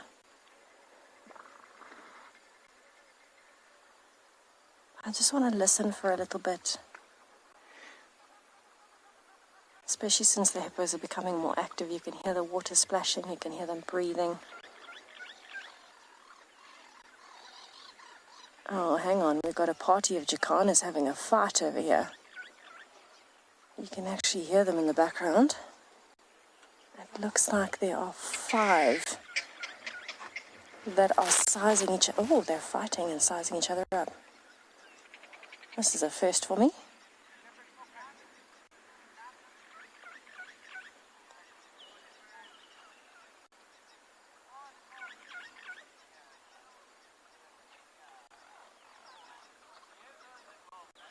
So it looks like they're having a little bit of possibly a dominant spat. Potentially wanting to mate, and there's just too many of them in a small area. And look at that size difference between the 2 on the sides and the one in the middle. Those are all adults. It's not as though they're adults and a baby. Those are all adults.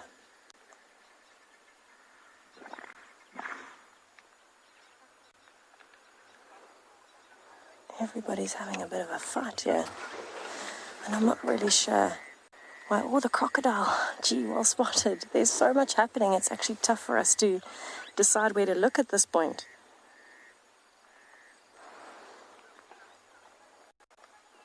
Wow.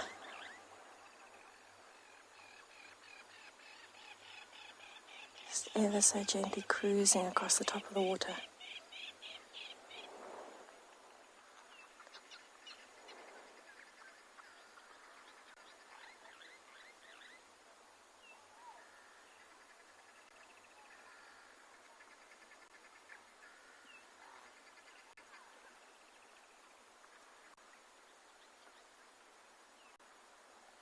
wonder where it's going.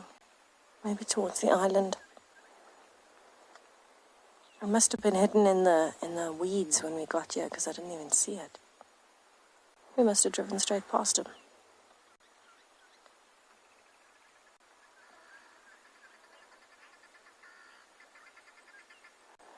It seems like the longer we sit here, the more everything is coming out. So I think it's going to be quite a fascinating afternoon here for the rest of the day.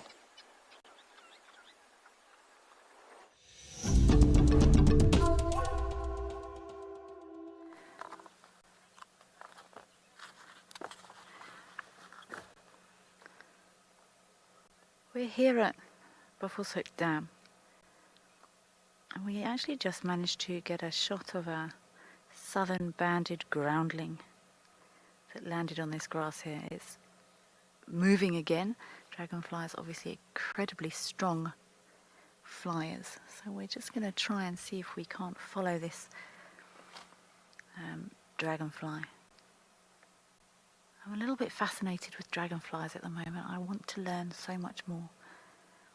They've got a hemi-metabolic life cycle. So that means it's only a partial life cycle. Meaning the nymphs look completely different to the adults, but they don't have a pupa phase.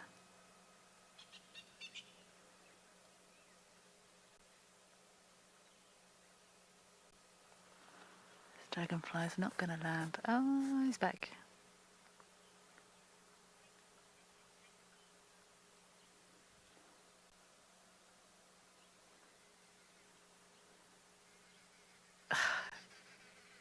Very, very strong flyers.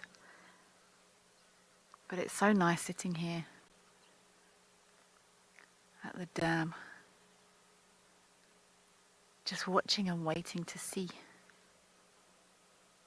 what might appear at the water's edge.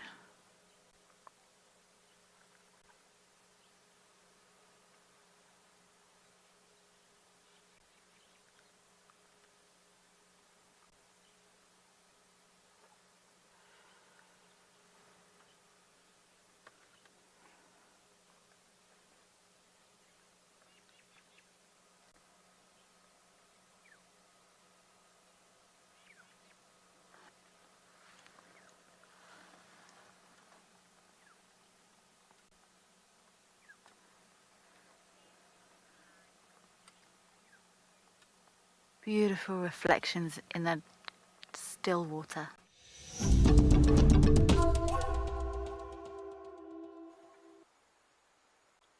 There has been, I can't even speak, there's been so much excitement happening at Chitwood Dam with different things flitting around everywhere that I couldn't keep a single train of thought. But it seems like everything's calmed down again now. We've got a lovely view with the golden light starting to set in. The hippos starting to move around a bit. And of course birds starting to call from all over. The only thing that would make it even more beautiful now is if an elephant came along and started drinking. But that's not even a must, that's just a bonus.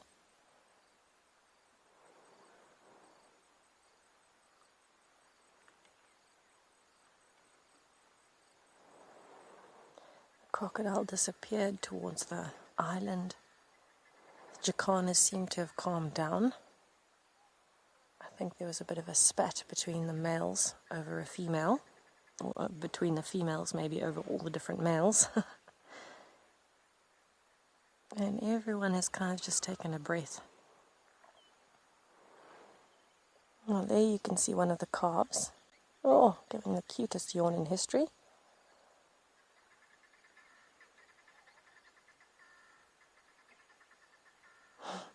And I think it is lying on its mom's back because it shouldn't be that far out the water otherwise.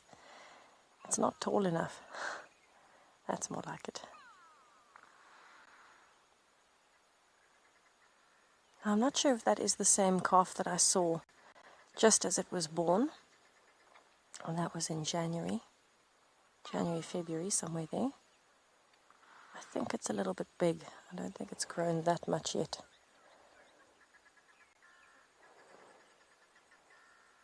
does seem to be quite a playful afternoon for the hippos. Everybody's kind of waking up, listening, looking around, getting ready. They're now just getting ready to start their day.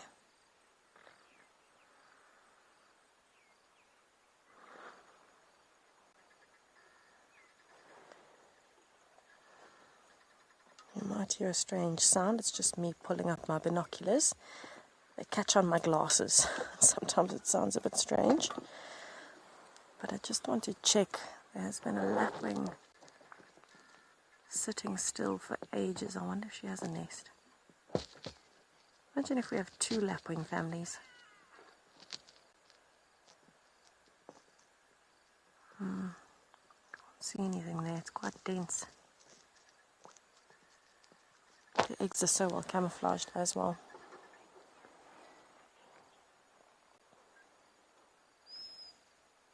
I think while we are here and while we are getting to that really gorgeous time of the day, the light is becoming perfect. And with these hippos becoming more active, I think it's going to be even better. But let's just watch them. They seem to be splitting up a bit. Let's just have a little listen as they get themselves ready for their adventures tonight.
I have a feeling that as the evening goes on, these hippos are going to come closer and closer to the side.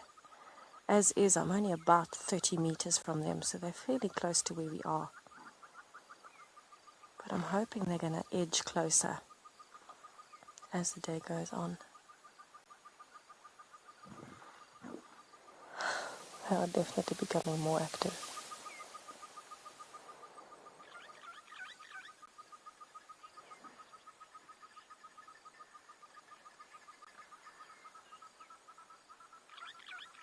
Right, we're going to sit here as the sun starts to go towards the horizon. Maybe we might see more amazing stuff coming up. But it sounds like JP has found something very interesting. Let's go take a look.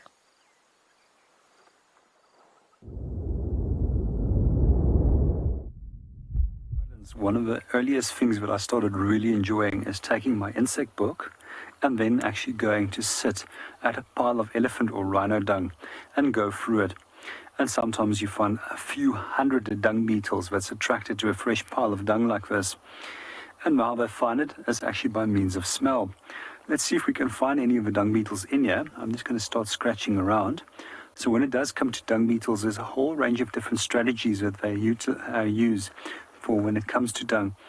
And we find that some species will actually simply lay their eggs directly into the dung. We also find that some species will actually then lay their eggs directly underneath the dung by rolling a ball and then pulling it underneath the ground. And then we also find that some species will actually roll that dung ball away from the main pile and then go and lay it inside a hole which they've already found before. And what they do is they actually use the sun, moon, as well as UV light and the Milky Way to orientate themselves depending on the species. A few things I did want to show you that's close by. If we have a look, here you can see the front part of the head, which looks like a tiny little spade, which it uses for actually delving into the dung. And then over here we can see the first part of a body and then the outer caliber of wings.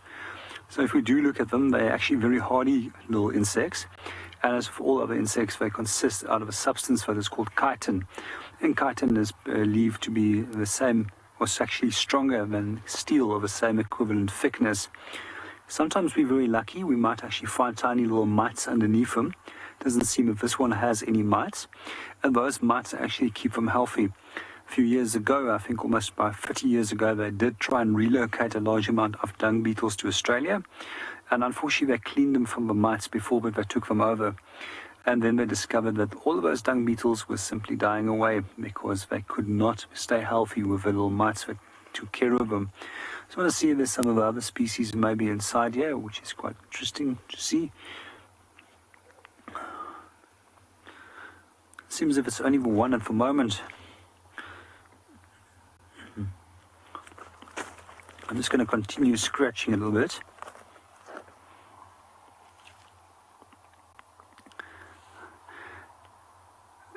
Good afternoon, nature lover, and welcome to the show.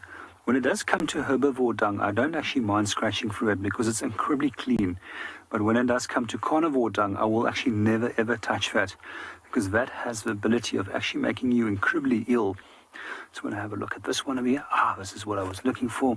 And if you look right over here, this is one of the rhinoceros beetle species. So you can see it's got a tiny little horn-like structure that resembles the horn of a rhino. I'm just going to chase this fly away, and I'm going to put them back where I found them. This one was somewhere over there. Let's cover him up, and this one was over here. And let's put them back to where we found them originally, and try and make at least leave it in the same position as it we found our dung pile earlier on. So just to come back with dung of carnivores, it's often laced with bacteria, harmful parasites, and things which can be incredibly harmful to your well-being. Well, we're going to move on and go and see what else we can go and find, but let's go and see what's happening at Djuma.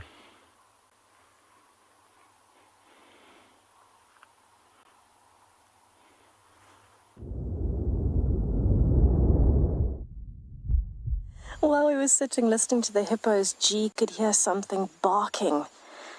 And so he decided, let's quickly come up onto the dam wall. It must have been a bushbuck barking its alarm at the fact that there is a leopard stalking up to the edge of the dam. And of course, what an epic find by G. We've been searching down on the edge of the dam wall. And as we got right to the end, we're on the edge of Chitwa Camp. Here comes the leopard walking up the road. Now it is a young leopard.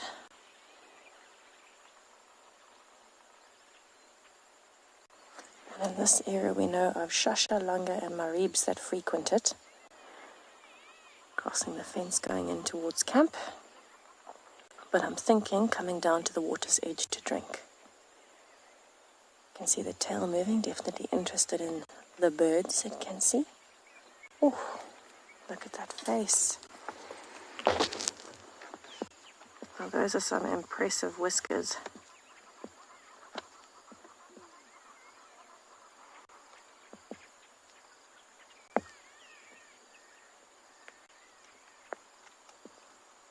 Could it be the lovely Miss Langa?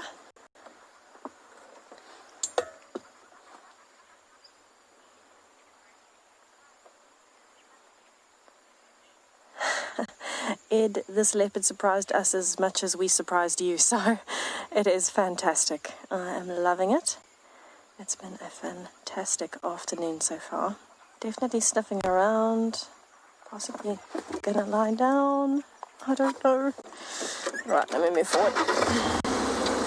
We will have other vehicles coming to join us, I'm sure. I'm hoping that the fence line does not get in the way. Oh, yes, lying down. Beautiful. Drinking from a little pan. Now, to me, this looks like Langa. I don't see the size of Maribs or Shasha. I could be wrong. But the whiskers and the heavy white eyeliner make me think it might be Langa.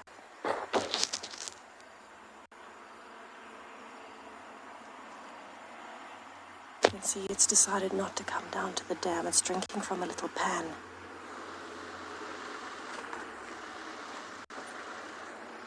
Yay, I'm getting better at this game. Thank you, everybody. It is indeed Langa, the lovely lady herself. Oh, look at her.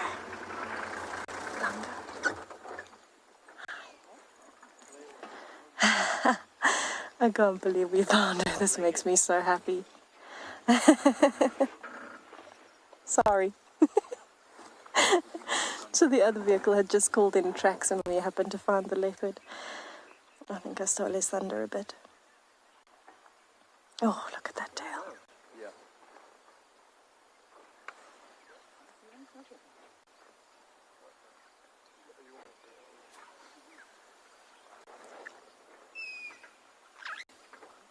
It's Langa. Actually, a female. Remember that one we saw up in that fig tree? I'm just letting the other vehicle know that it's Langa. They weren't quite sure. Let's just watch and see what she does. She looks quite distracted by all the movement of the birds around the dam.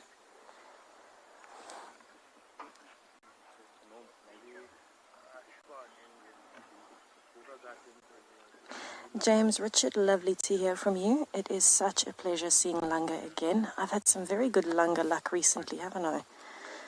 And it is exactly that, it's luck. Yes, we have a lot of skills that go into this, but it all has to add up in the right place at the right time regardless. If a leopard doesn't want to be seen, it won't be. Oh, she is beautiful.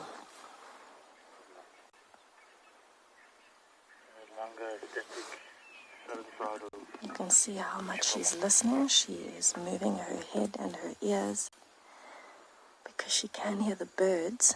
And they haven't seen her. Oh, big stretch. But she still wants to be cautious.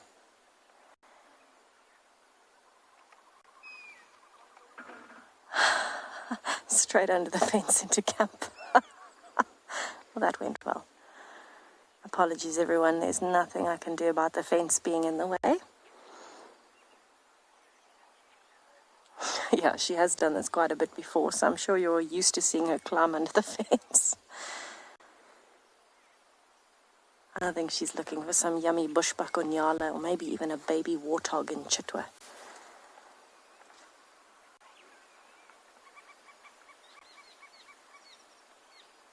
She's definitely interested in something. So at the moment, I would say she's calculating her options. She's still lower down, so that means she's still got some cover. So she's just scanning to check her surrounds and see what she is in for.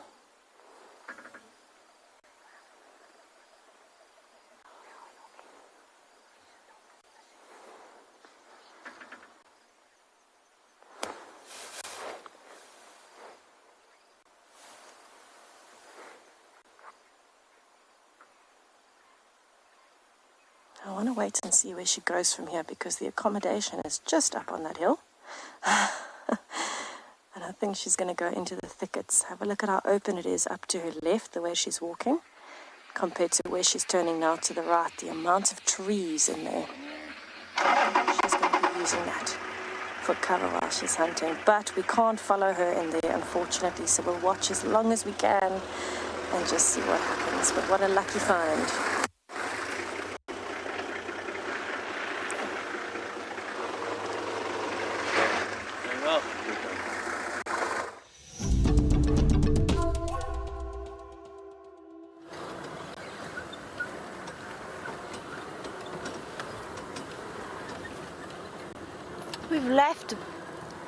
We've left the dam, and I'm just taking a slow drive back towards the dam. Then I think I'm going to go and check hippo pools and then carry on south down Drakensberg.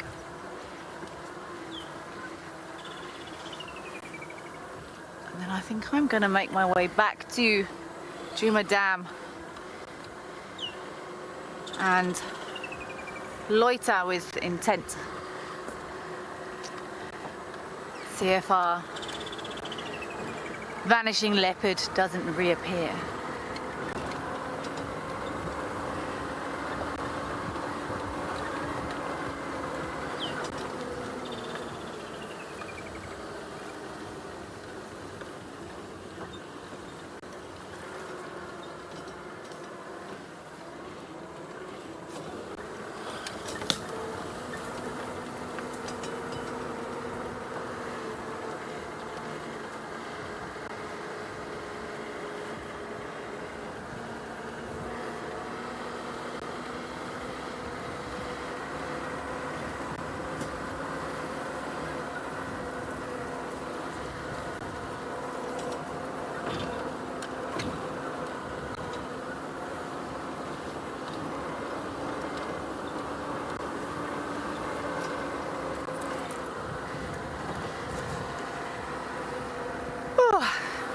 cooling down beautifully now.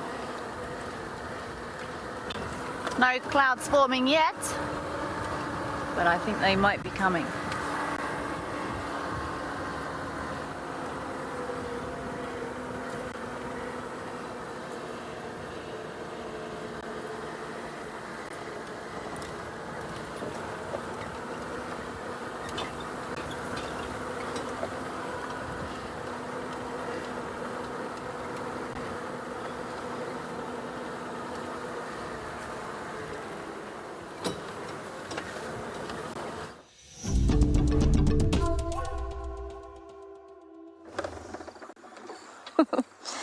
We have repositioned. We are now back up on the dam wall with the dam in front of us, camp to our right, and of course the rest of the dam wall to the left.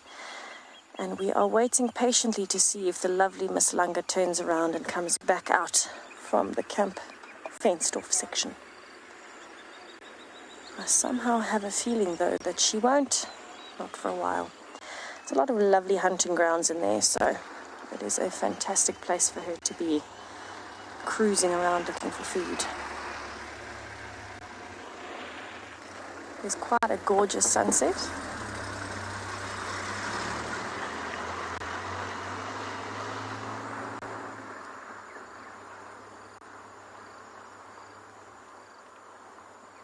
It looks like it's casting all of that beautiful golden light. It's not quite low enough yet that we're getting those beautiful colors looking at the sunset.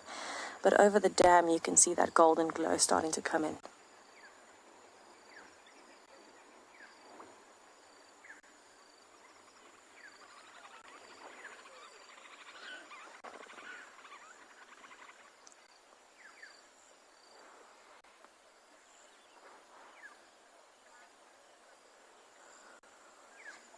And I think we got very lucky this afternoon thanks to G and his better hearing than mine.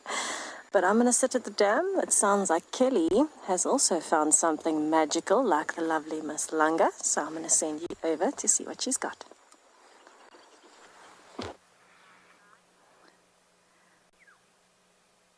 I don't know, I can't focus to see what sort of spider this is, so I'm not gonna guess. But it's so pretty.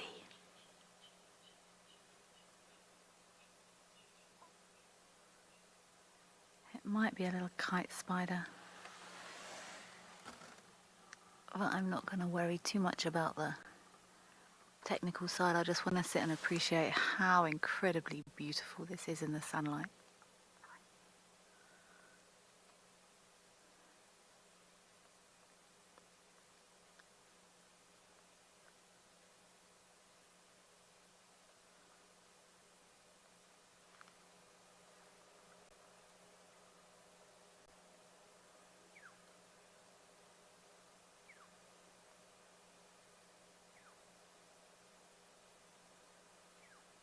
Isn't nature incredible?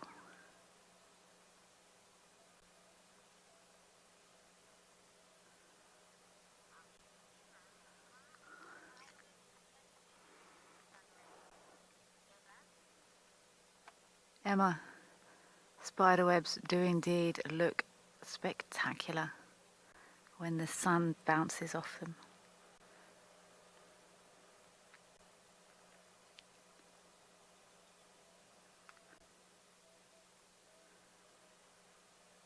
It's right across the road. I might have to sort of try and pick my way around it because I'm not going to spoil this.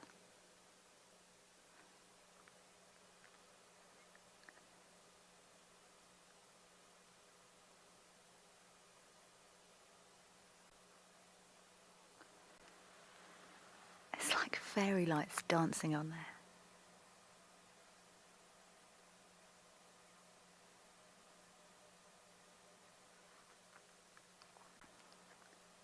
You can see those two anchoring up and down strands are reflecting differently because there'll be a different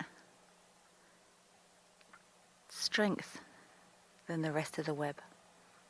I'm going to avoid this web while I carry on and send you over to JP, who's also got something beautiful.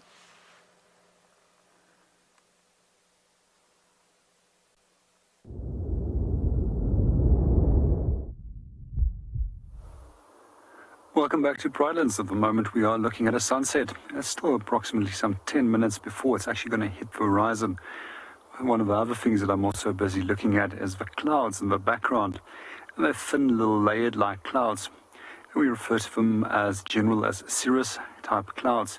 And there's three groups of cirrus clouds, and there might be actually plain cirrus, which looks like wisps. And then there's also cirrocumulus, which is slightly more rounded. And then cirrostratus, which forms a more complete layer.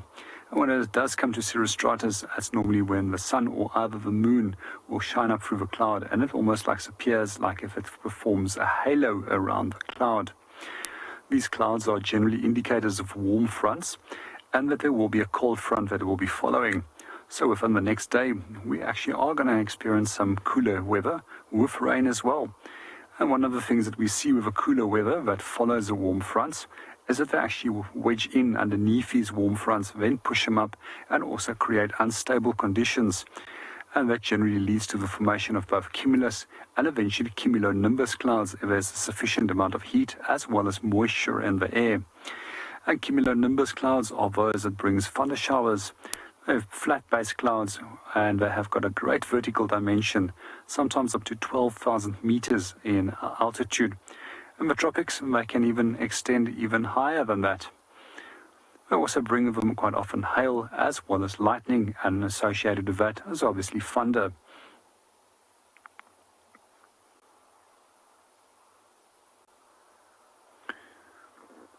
While we're watching our beautiful skies and how the sun is slowly disappearing behind that blanket of cloud, let's go and see what Kelly is up to.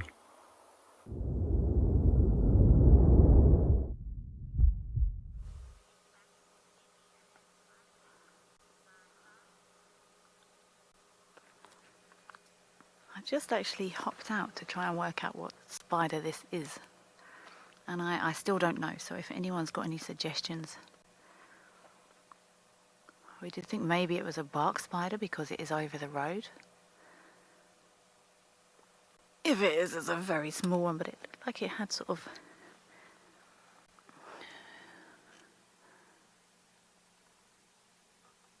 That's actually a better view than I got of it from the floor.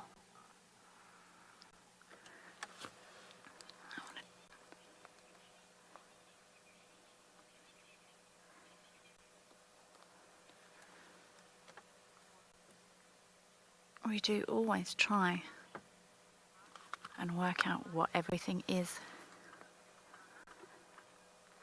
Zulu Mama, yes, it is magical. We're often very focused on,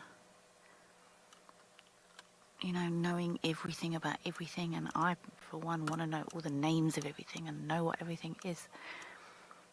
But I think I'm just going to enjoy this stunning spider's web. If anyone out there would like to help me out, that would be great, but otherwise I'm not going to waste these moments rifling through books in a panic to give you a scientific name of what created this stunning structure.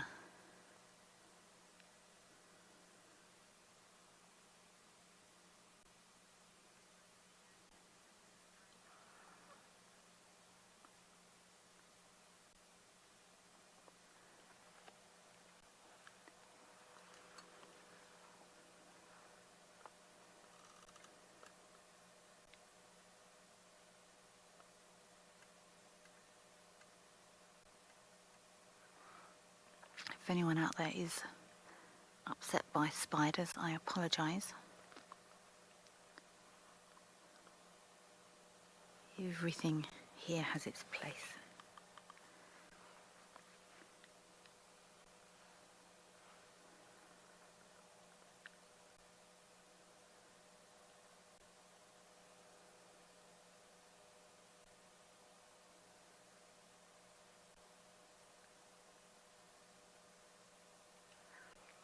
As the sun's setting, the light is dancing differently on this web structure.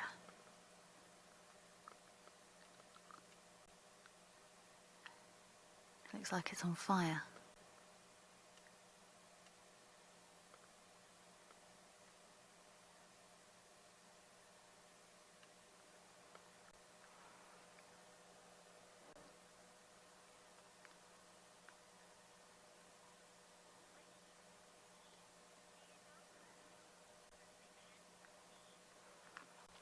D.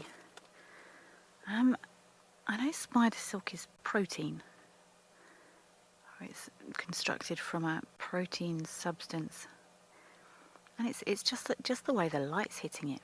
Anything with a reflective surface, light will bounce from that reflective surface.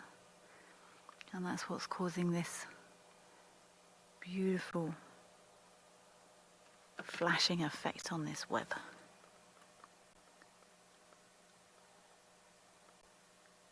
Gorgeous sunset here in the background.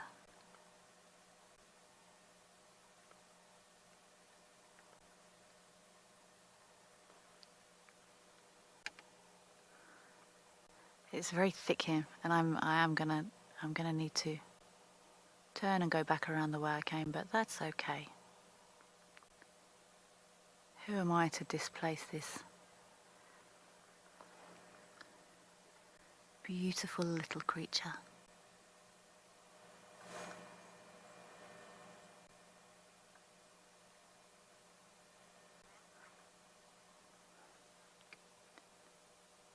Absolutely exquisite.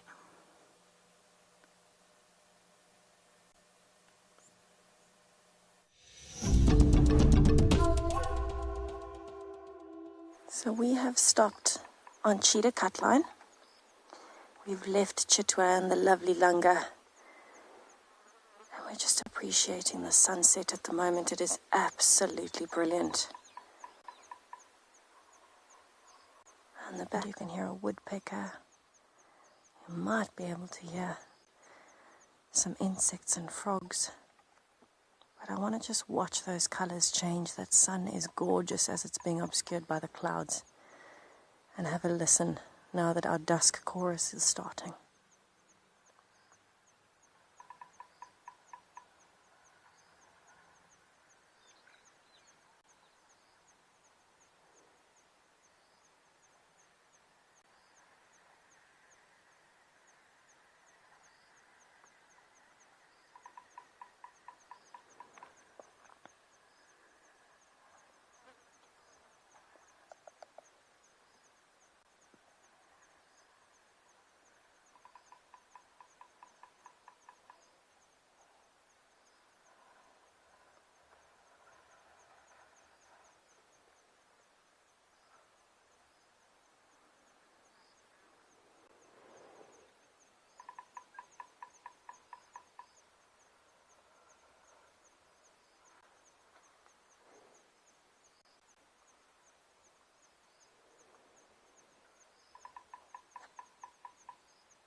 I definitely feel like I could sit and watch this for the rest of the evening.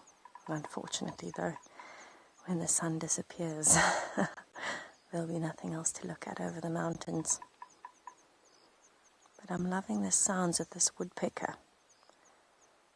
I think it's pretty amazing.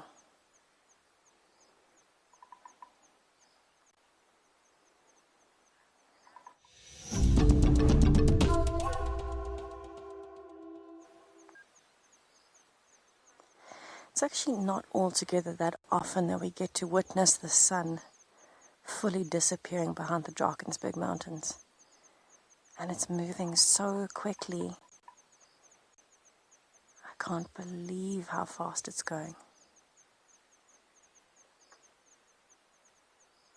Oh, last little bit gone. Unbelievable. So we decided to stop on Cheetah Cutline and just have a look because the colors and the view from up here are fantastic. We're very high up on a crest and we can see pretty much all the way across the whole Drakensberg mountain range as we see it up here in the north.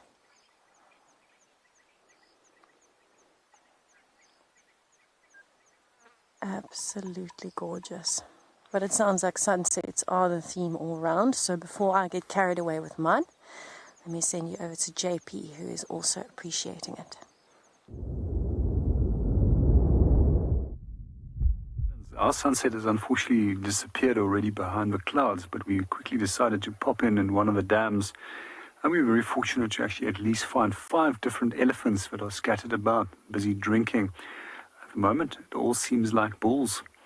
And as you'll notice, they're fairly equal in size, unlike that of breeding herds, which has got a fairly wide range of different sizes, from tiny little calves of 120 kilograms in it, up to cows which is probably weighing between 3.5 and 4,000 kilograms.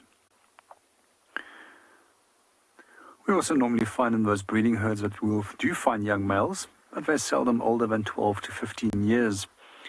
One elephant is now actually pushing some of the water away, most likely in the aid of pushing some of the mold and slimes that are forming on the slime that's forming on the water and away, so that he can drink clean water that will be underneath it.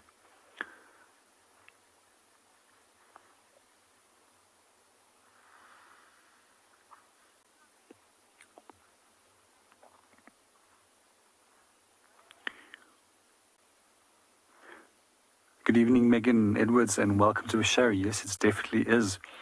I just love watching elephants. I can watch them all day long. They're always doing something, and I just love them when they drink, love them when they swim even more. And if I can view them with beautiful golden light in the last hour before the sun disappears, it's even better. I also love to photograph them at this time of the day, especially when they're dust bathing. And it's actually beautiful when the dust that they throw over their body also creates a beautiful sheen or golden sheen that it will produce.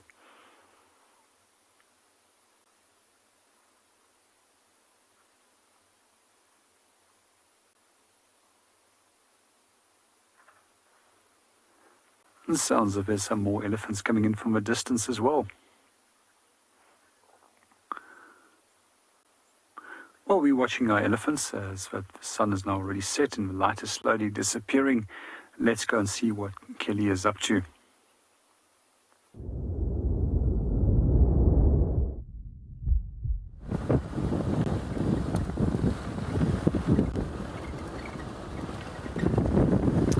I have turned around. Ooh!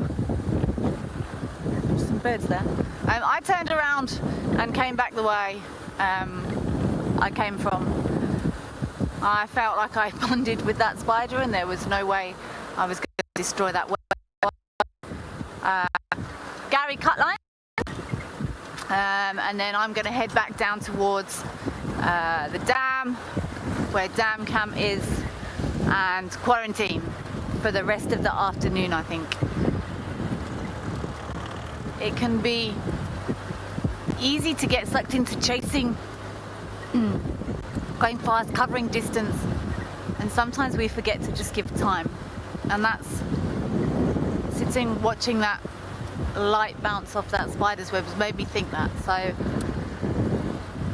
the hustles and bustles of everyday life, of city life, of town life,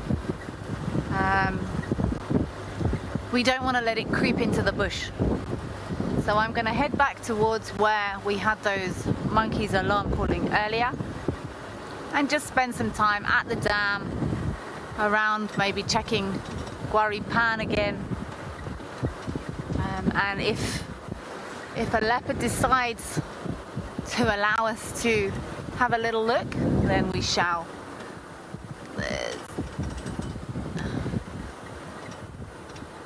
I'm going to send you back over to JP with his elephants while I cruise this cut line.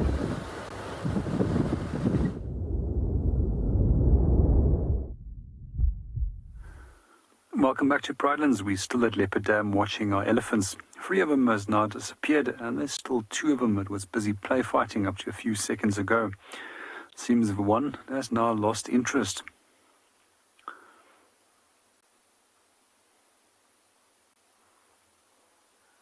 Let's sit and watch them for a little bit longer and see what they get up to.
Good evening, Dean. Yes, it's actually amazing watching them when they interact with one another. And sometimes it can be such gentle acts, and then sometimes a little bit more violent. In this case, that's still very reasonable in terms of behavior of elephants when it does come to fighting, and it's more play fight that they are performing at the moment. So you need to spar to actually get the necessary skills to actually fight when you are of an age where you can start competing when it does come to be able to breed. And to be able to breed, you must roughly be of some 25 years of age and physically large enough.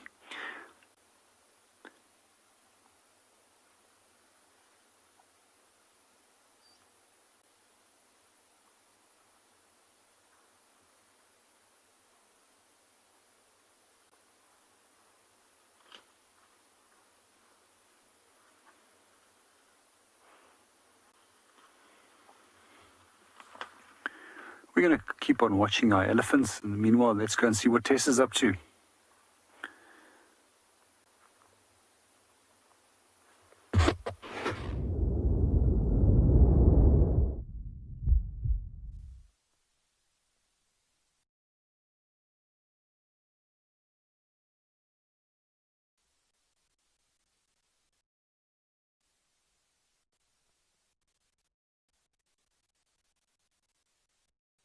G, properly, apologies.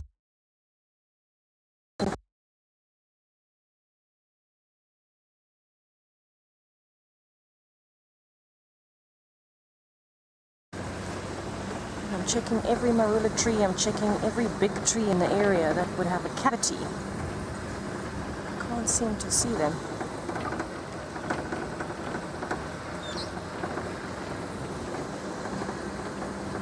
Interesting. I wonder where they are. Now we're quite far from Gowrie Dam, so it's definitely not the same pair. Very likely a different pair that's nesting somewhere along Cheetah Cut Line. I was hoping we would get to see them because with the backlight of the sunset it would be gorgeous. But alas, they are evading me.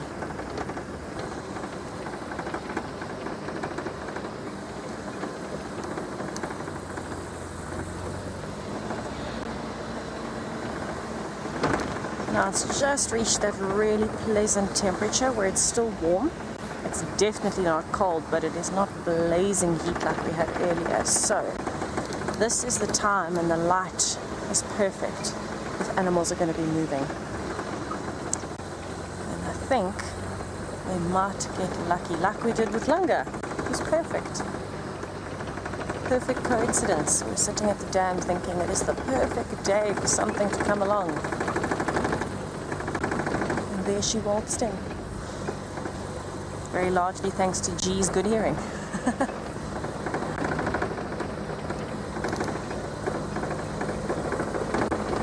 haven't seen any fresh tracks along Cheetah Cut Line yet, but I'm going to keep checking just in case.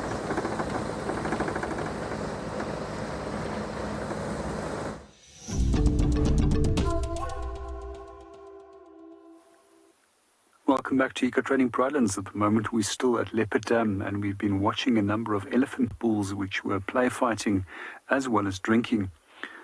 The dam is now being approached by a large breeding herd of elephants and we're just going to sit and watch them drink as well as listen to the sounds of nature in the background while we're also enjoying that last little bit of light that's reflecting on the water.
am still looking for tracks. I've just turned onto Mumba Road. I don't know why, but I had a lucky feeling. So let's see what it brings. It is a gorgeous road down. Oh, that's what it might bring. I see a leopard track with 2 cub tracks. Tlalamba. Oh, those are from today. That is very exciting. She's been moving them in quite a circle. Now we thought when Ben and in fact G saw them a few days ago, they had a flash of a leopard around Central Road, Nyala North-South Junction, and I thought it might have been Tlalamba from the brief little glimpse that we got, but we don't know because we couldn't confirm it. But it would make sense if she was hiding a cub there, or cubs there, that she would have gone that way. And now there are some lovely tracks heading back along Mumba Road, back towards the Manawati. Very exciting. Maybe we'll get lucky.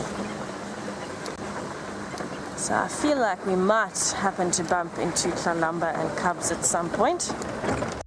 Maybe they've gone back towards Gowrie Dam. But anyway, let's go back to JP and his elephants while I look for some more leopard tracks. Back to Pridelands, we're still at Leopard Dam, and as we thought that the action was going to end, and our bulls started moving off, a breeding herd of elephants started moving in to come and also have a drink. It seems that some of the bulls have actually started now showing interest in the in the breeding herd, and has moved back in a little bit closer in between the group. But most likely would like to check if there's any females that are in a reproductive condition. Let's see what happens, and then meanwhile, let's watch our elephants drinking and just let nature do the talking.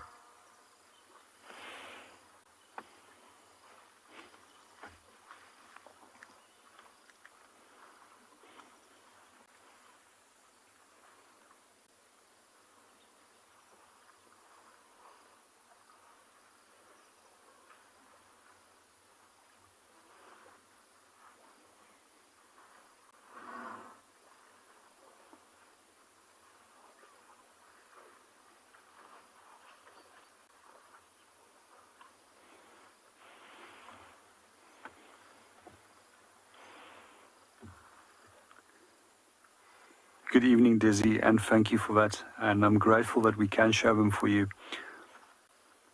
And once again, thank you for the compliment.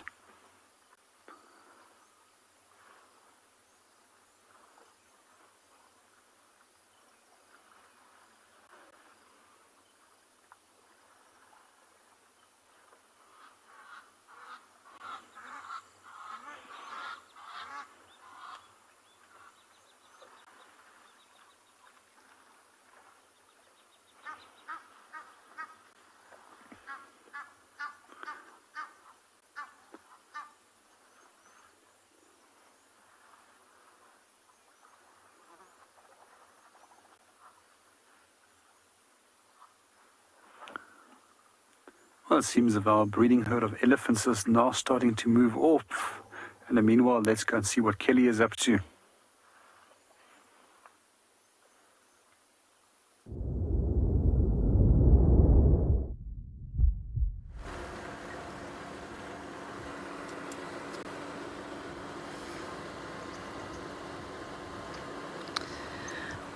I must admit I agree with Tess.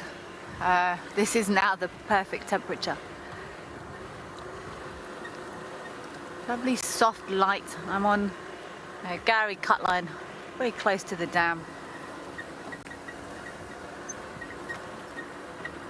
And we're just gonna quietly listen and see what the bush tells us.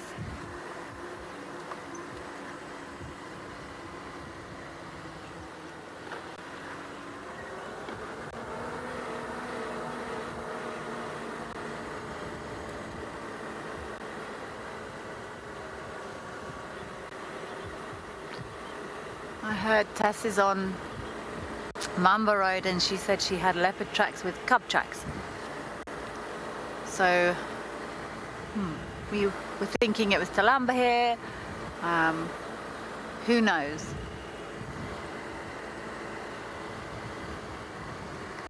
Tyler, Fingers crossed for spots indeed.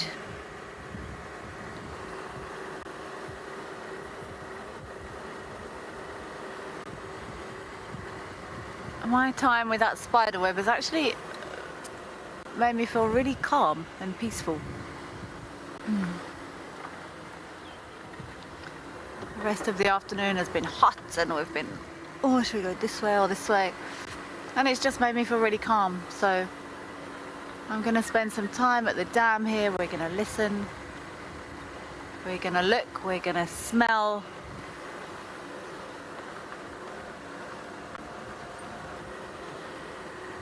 We sometimes forget to use all of our senses while we're here.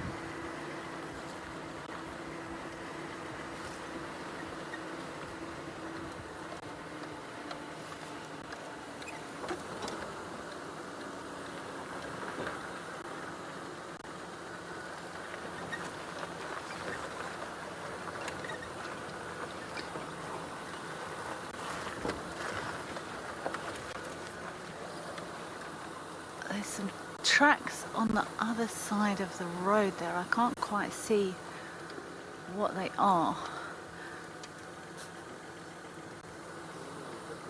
There's a baboon. There was lots of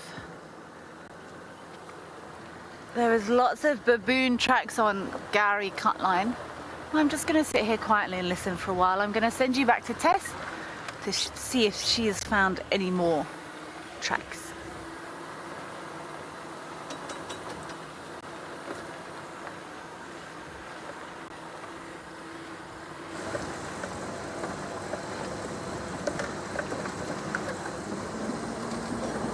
I do have tracks.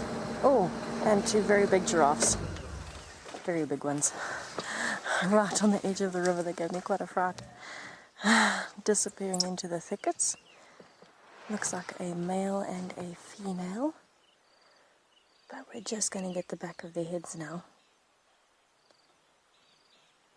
But yes, I do indeed have more tracks. Now that the giraffes are disappearing, I've just crossed into the Mulawati drainage line. And the leopard tracks, mom and two cubbies, are coming all the way down into the riverbed and over onto Twin Dams Road. So, I'm wondering if Tlalamba was moving here. Because we didn't do this little stretch of Twin Dams Road today, did we, G? We did like a bit of a hop. We skipped this little section. Hopping alley.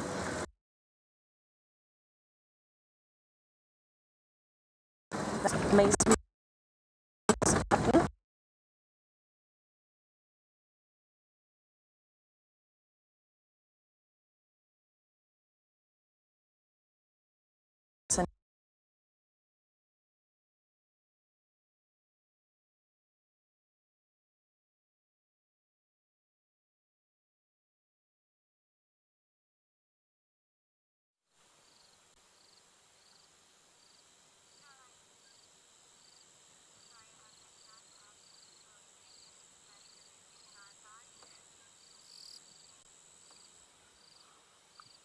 We're quietly sitting at the dam and I'm having a nice scan with my binoculars before we lose the last bits of light.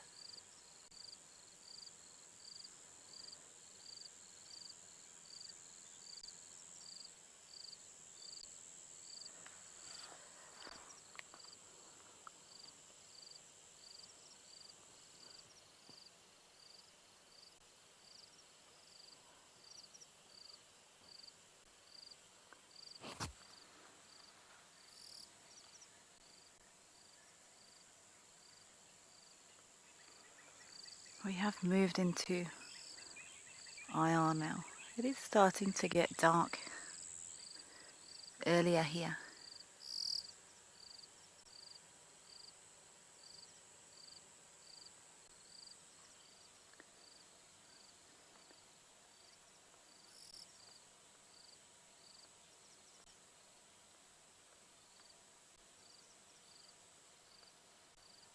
You can see this island on the left of your screen is starting to get bigger by the day now.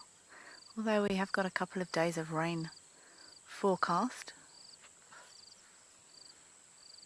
So maybe the bush will get last little top-ups before the full change of the seasons.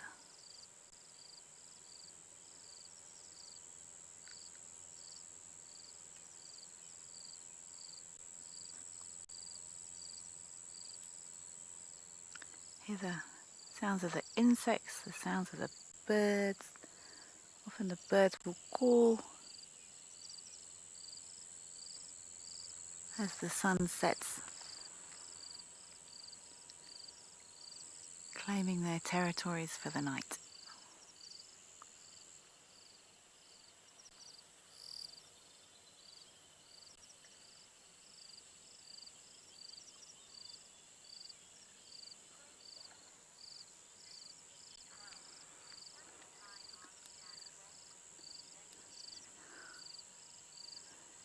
Stephen, good question. Apologies. IR stands for infrared.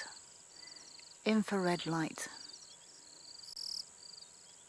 Craig has fantastic skills and he can swap over when the light gets too low so he can see things that we can't see with our eyes. It's a special adaptation to the camera.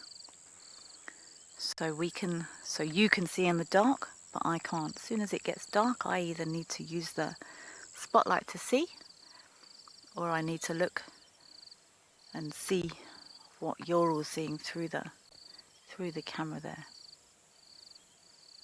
Good question though, apologies. So IR stands for infrared.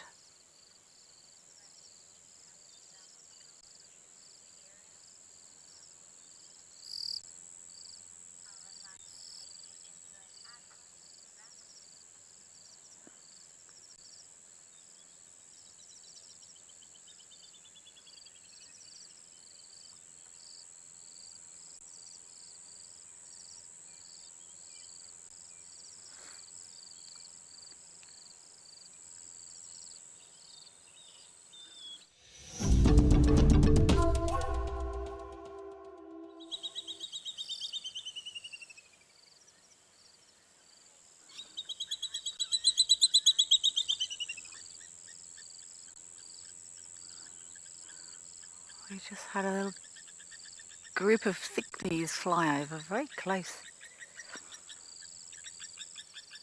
And they've disturbed the lapwings here, I think.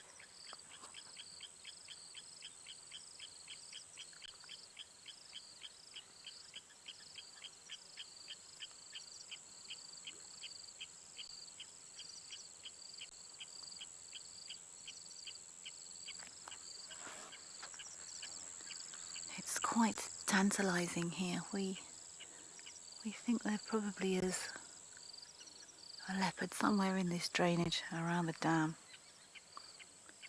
But we don't know where. This blacksmith's lapwing has been very upset by those thickleas coming in.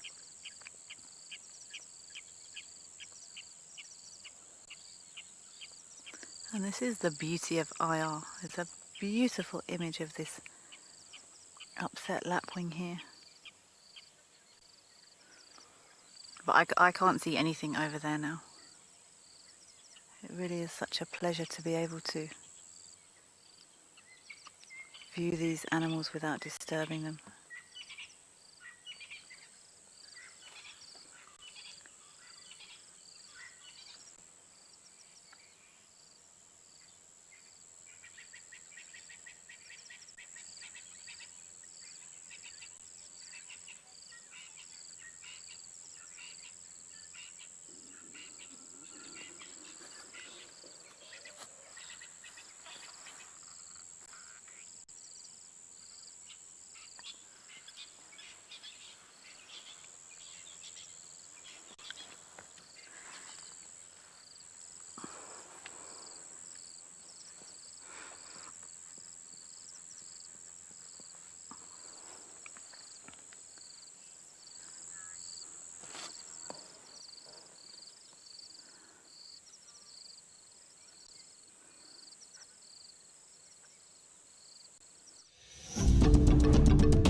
think what I'm going to do is pick different spots around this area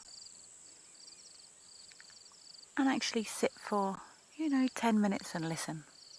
Often we'll stop for we'll switch off for 30 seconds, listen, and then carry on. But nature doesn't use stopwatches.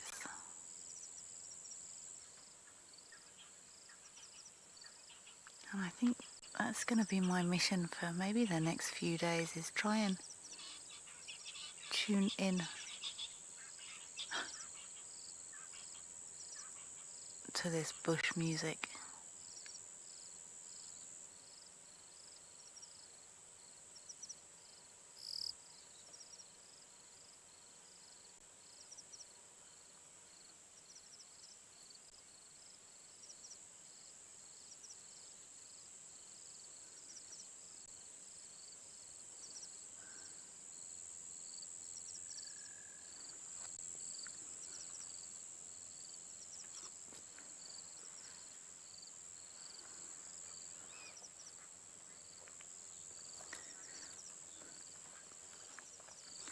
I might change spots, and in the meantime I'll send you across to Tess to see how she's doing.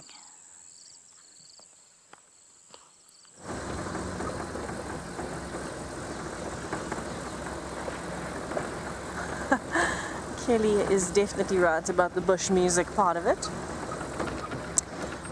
I am getting Afrikaans music this afternoon, it seems, between myself and G. But in all seriousness, we have still been looking for those tracks of Tlalamba. It looks like she went straight up Twin Dams Road with the two cubs back towards the area of Gowrie Dam. So maybe Kelly will get lucky. It does look like the tracks are from maybe very early this morning, maybe between like midnight and 5 or 6 in the morning. And so I think what may have happened is, while it was still dark, I think somebody drove over them this morning, and then while the light was very bright this afternoon, we drove over them as well for a section. So that question coming back to mind the other day, do we ever drive over tracks? Yes, sometimes twice in one day before we realize. But yes, it looks like she's going towards Gowrie Dam. So maybe Kelly will get lucky. I've changed my tactic. I'm now on Ingwe Alley again, looking for hyenas. We had one briefly run past us at Chelapan while we were watching for Tlalamba's tracks. And it seems as though the hyena was going straight into the thickets of the Mulawati drainage line. So on a bit of a mission somewhere we couldn't follow. Didn't see who it was. All we could see in the grass was a head, because the grass is so long. But I'm hoping we might find some hyenas in this area, moving back towards the west of Djuma from the eastern side. So where we are at the moment, we're almost slap bang in the middle between east and west, and we're going west.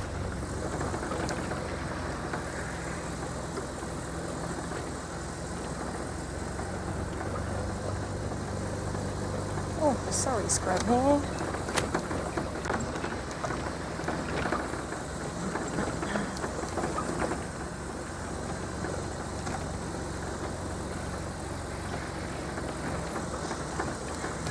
White mane, we do not have any news on dark mane, unfortunately. Last that we heard, he was still in Londolozi. That was quite a while back already, so we haven't had any updates since then. But I think he is still around there, if I'm not mistaken. Obviously, Blondie and Mohawk have started moving more onto Djuma. And I think since the Talamatis have been moving further towards Dulini, Darkmane decided it's not worth that territory, so he's going to move south. That's the last we heard of him. I think he was seen the other day, but I don't remember where in Londolozi and by whom and what he was doing. I just remember seeing the name pop up, Darkmane, Avoca.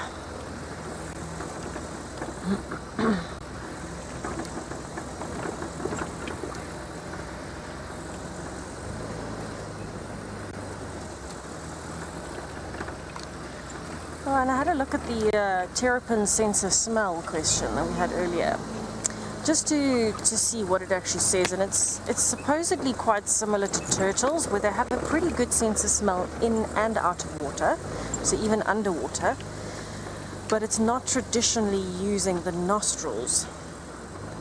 The nostrils are for breathing, which is why they stick out of the water, but they can also smell using some holes on the bottom of the chin. This is what I read earlier today, but I'm still going to do quite a bit more research on that before I am definitive about it in myself. But I'm going to keep going looking for my hyenas, and I will send you to Kelly at the dam where she's in a new position.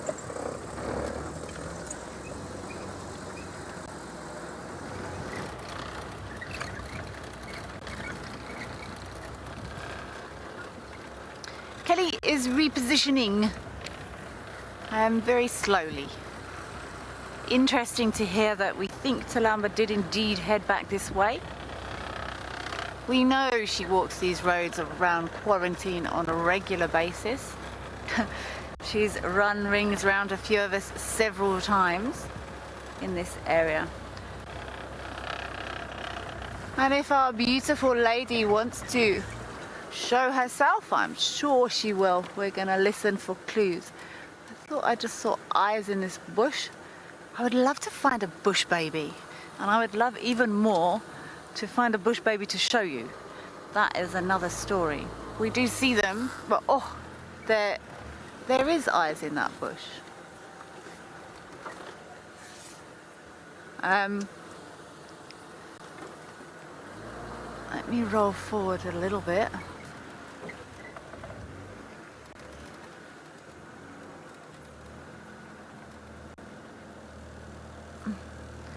Maybe I'm seeing bush baby eyes now.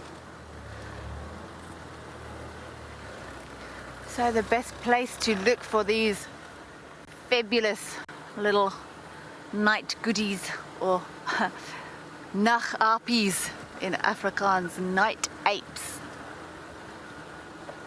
They love these big trees.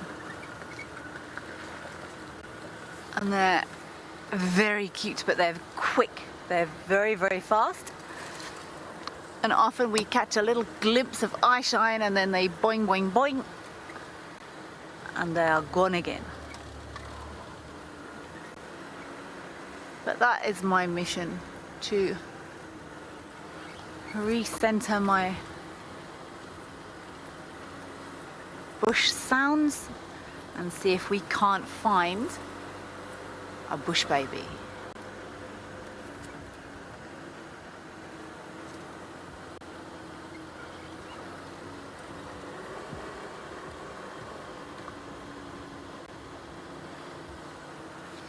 Sunnies, if we found Talamba at this time, would we stay with her? We would try, as long as she didn't have her little ones with her.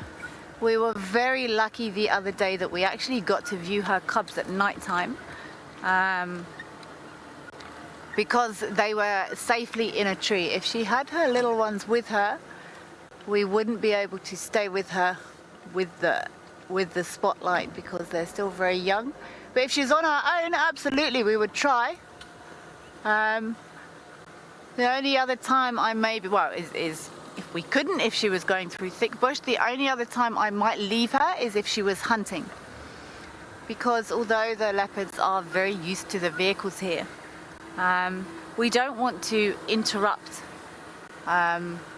anything, but especially not if an animal is hunting. We don't want to get involved. If we start crashing around, it might distract her. It might, if she'd been stalking silently through the bush, and then a big car comes along, that prey species might look towards the car and pick her up in the process.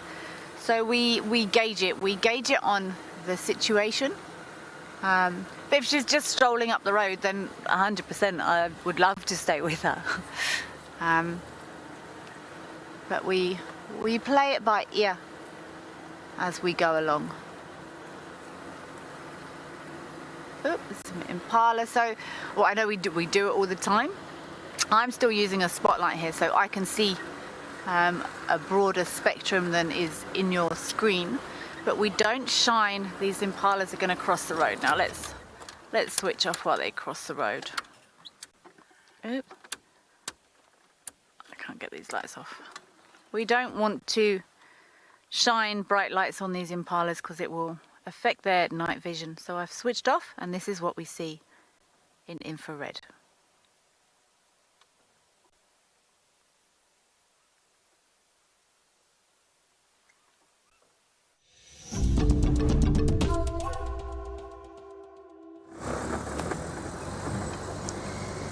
I've turned on to Philemon's cut line.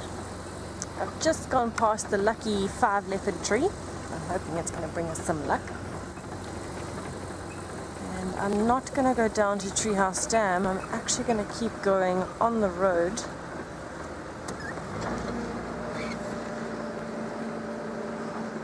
Because there are leopard tracks here as well, but they also look from early this morning, but it's a male, so possibly more whitey. How cool would that be? So we're just checking along slowly. I'm scanning with the spotlight because I can't see further than 2-3 meters from the car very clearly. It's too dark. And I'm checking every termite mound, up every tree, through the grass, under the bushes.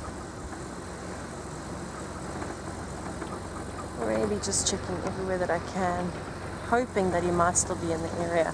Because the tracks are quite, when I say old, I don't mean, you know, a few days ago, but a leopard can move very far in a day even. We're not right behind him, but he does tend to walk the same roads quite a lot, so I think he might have gone somewhere between here and Treehouse Dam, Shibamu track. So I'm going to go all the way down to the bottom junction of Philemon's cut line, the southern side, and then come up the western side. Maybe we will get lucky.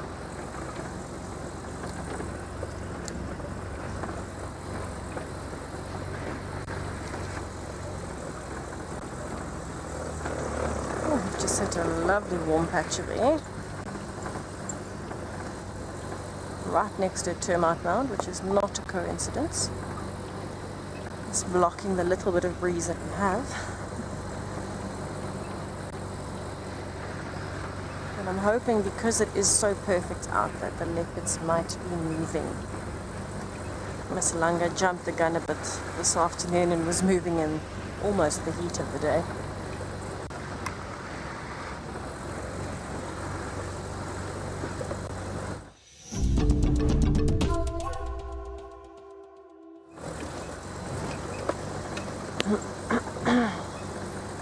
So it seems like we are having all of the leopard tracks luck today.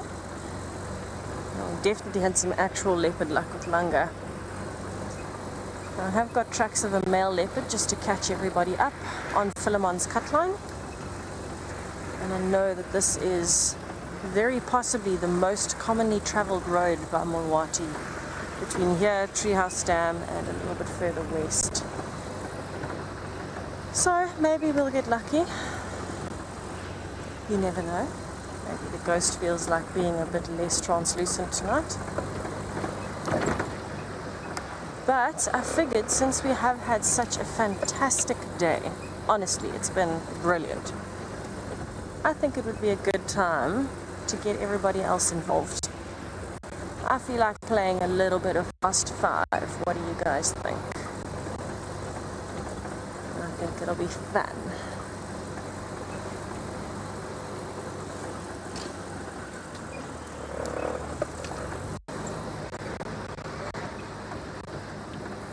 Might fill a bit of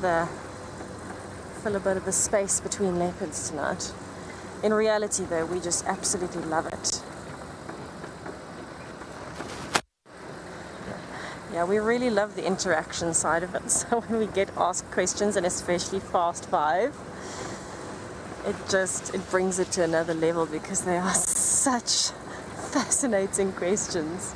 Makes your mind spin at 1,000 kilometers an hour and somehow stand still at the same time sometimes. But I like learning you and what's going through your brain, how it functions. Because mine, I can honestly tell you, is a little bit backwards. But it's okay. I love it.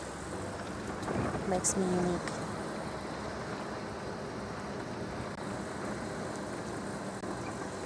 Well, I'm getting close to Zoe's road, so I think I'm actually going to take Zoe's back up.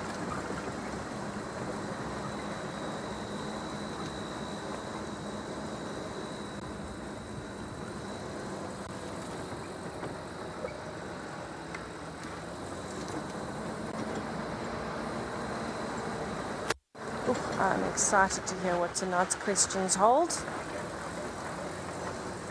I can sense them coming. I can sense they're going to be good.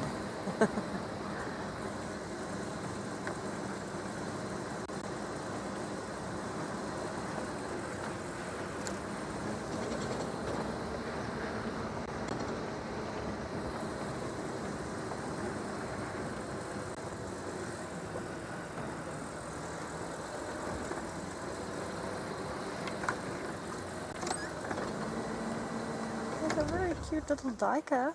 It's just standing in front of the guard. I don't know how long it's going to stick around for. Ah, there it is. They tend to be quite nervous.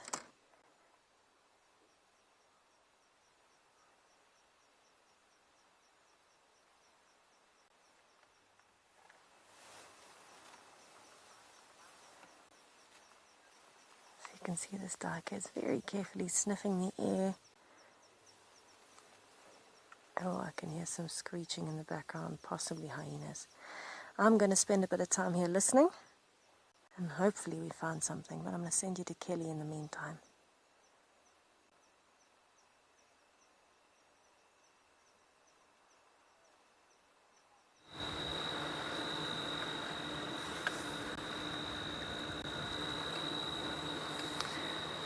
Kelly's got a fast 5 FOMO. So if anyone would like to send me questions about anything at all, please send them through.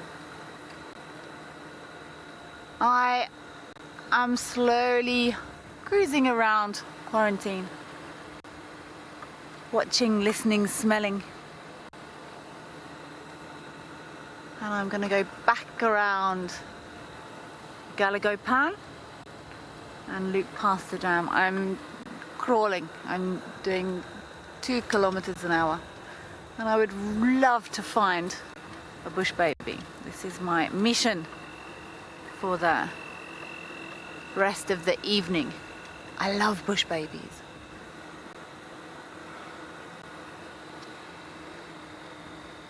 Little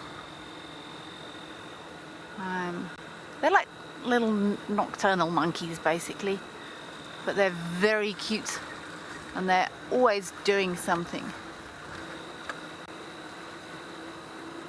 And I love trying to keep up with them as they bounce through the trees.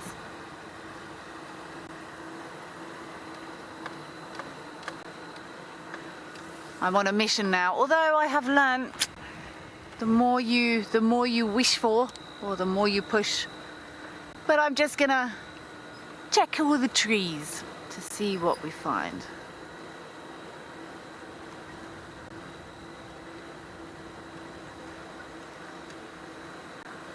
They give off a beautiful eye reflection, that eye shine from that nictitating membrane. And their eyes glow like little pools of fire in the dark if you do hit them with the spotlight. As long as they're looking at you. If they're not looking at you, then you're out of luck.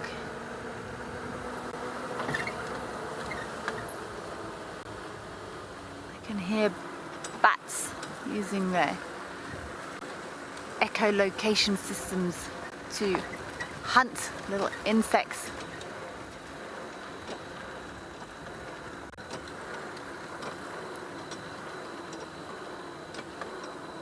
Henry, I have never seen aardwolf in the Sabi Sands. I don't think they occur here. I have seen aardwolf in Madikwe where I used to work, but I'm pretty sure they don't occur here. Maybe we can just double check that with Tess. They are quite specialist little creatures. They actually feed on insects, believe it or not, or termites rather. There's eyes over there, but I'm going to go over there and look more carefully. Aardwolf, of course, do sit in the Hyenidae family, which is, I find, quite bizarre. But good question.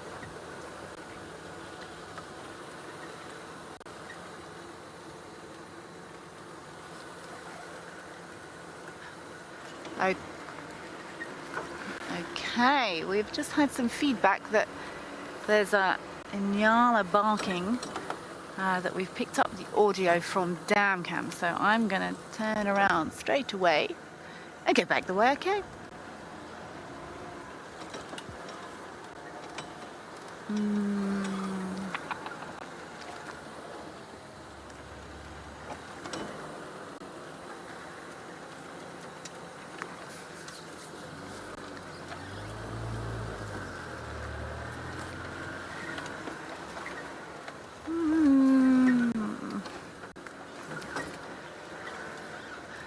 Changed my mind. I'm going to go around the Galago Pan way. But let's get around and see if we can work out what this Inyala is barking at. They're pretty reliable, so let's check. I am indeed on a little bit of an amble along Zoe's road. There are lots of hyena tracks in the road, so this makes me happy. Maybe we're on the right track. I think they were also running around madly trying to follow the wild dogs when they were here. Oh, yay, questions coming in. I'm excited and nervous at the same time. Let's do this.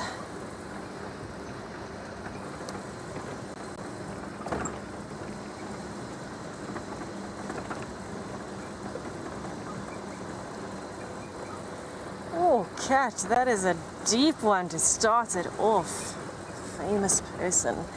I almost want to say I'd love to meet David Attenborough because obviously he is incredible. But I'd also love to have met Nelson Mandela. I think that would have been pretty amazing too. I have a friend who's met David Attenborough, but I haven't, sadly. I think they are both such fantastic humans. Or was for Nelson Mandela.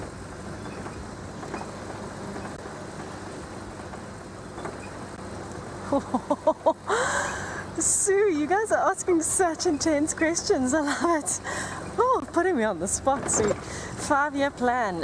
WildEarth, since I'm permanent now, is definitely in the long-term plan. And I'm going to get really serious and deep here. Hopefully I meet a nice boy. I'll see what happens. Further my guitar skills because they're lacking at the moment, and I'm getting myself a new car. I want to buy a Bucky. Thank you, Sue.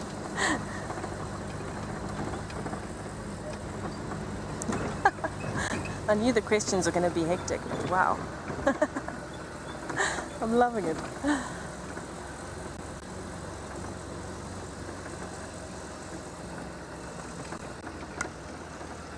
Oh, hyena boy, another deep one. My passion for the bush made me become a guide, and to give you a hopefully shortened version, that came from my family and particularly my grandmother.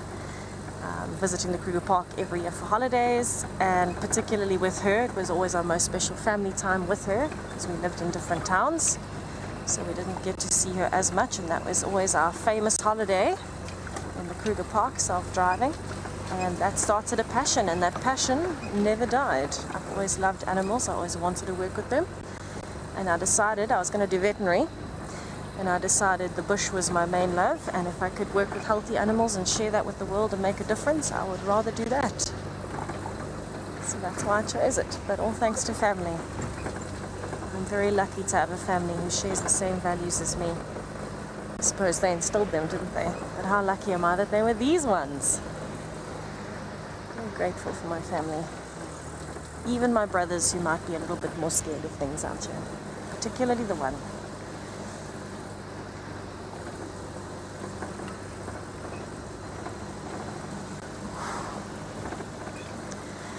Alarm were my favorite animal or pet growing up. I'm going to go with pet. My favorite pet was my Jack Russell Terrier. If you don't know what that is, it's a South African bred small terrier, white and brown patches. His name was Eddie. He was my best friend for 11 years that I got to share with him. And he died of throat cancer when I was in, I think, grade 11 or matric, so I was 17 or 18. And he was absolutely fantastic. He was the most well-trained dog I've ever had. I trained him myself, and he was brilliant, and he was energetic but calm, and he knew exactly what I needed, and he became my best friend through and through. But I've had very interesting ones. I raised mouse birds. I had a rescue hedgehog for a while that was hit by a car and then was re-released back into the wild. I used to rehabilitate animals. But even my rabbits, I had 2 rabbits that were very friendly. They used to steal food off your plate if you weren't watching. I kitty cat litter box trained them in about 2 days each. So they had their own litter box and they were free roaming with the dogs in the house. I'm an animal person, can you tell?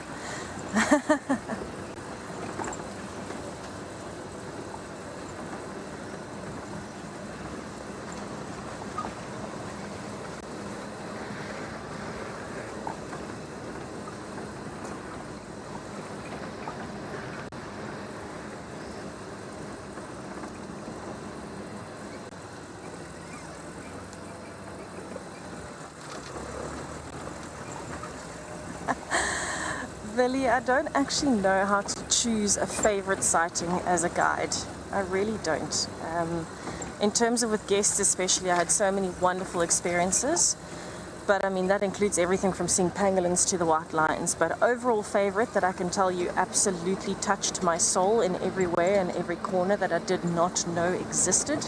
And I'm sure some of you know this answer because I shared it with you on Valentine's Day, was when I met Kuchava's daughter for the first time. And I never understood why I had a connection with Kuchava until I met her daughter. And I spent 45 minutes with this leopard cub staring into the depths of my soul and absolutely transfixed by me, and I was transfixed by her. And I can tell you that I changed as a person after that sighting. Not that I was a bad person, but it does something to you. And I can't tell you how many tears were shed, which sounds ridiculous, but every time I think about it, I can't believe that I got to experience that. Thank you, Billy. Thank you, everybody, for the questions. That was fantastic. Very deep today. I like it.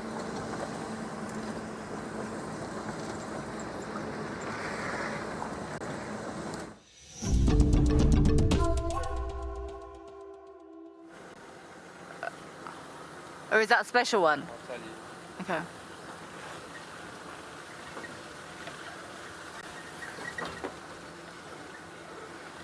I'm dropping back through the drainage behind the dam. We did get a report of a barking Inyala, who's normally fairly reliable in these matters.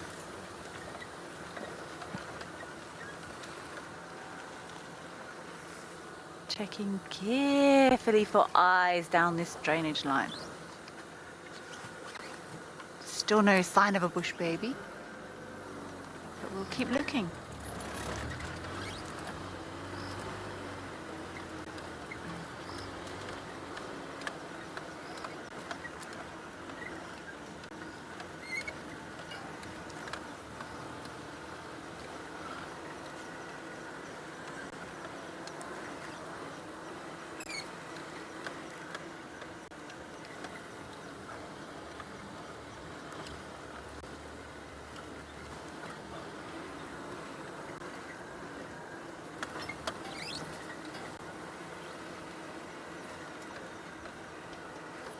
Ooh, that's...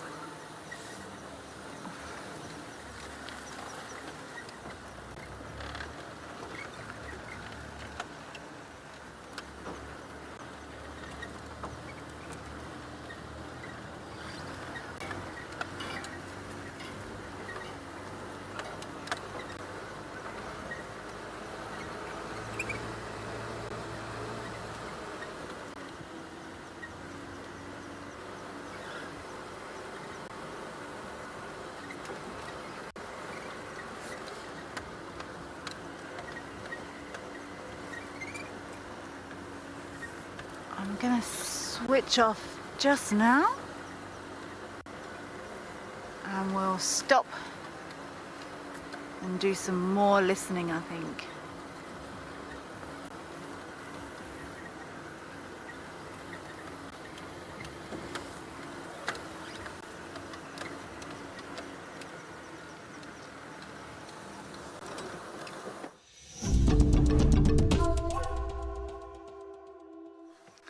I'm going to switch off all the lights again.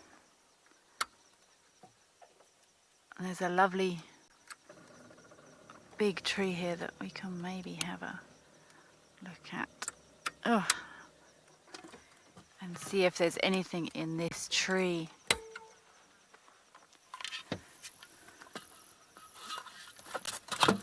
Oops. I'm very keen to hear my very first Fast 5 questions. That's also not easy to say. Oh, hello. What was this flying through the screen? I'm just listening quietly.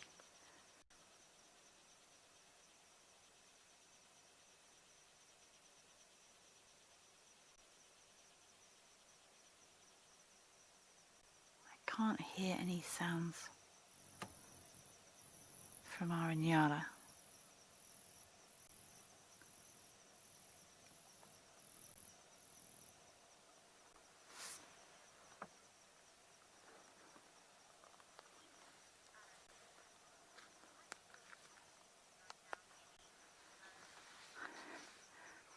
Arabella, my deepest thought, whew, at the moment I'm thinking I really want there to be a bush baby in this tree. Arabella?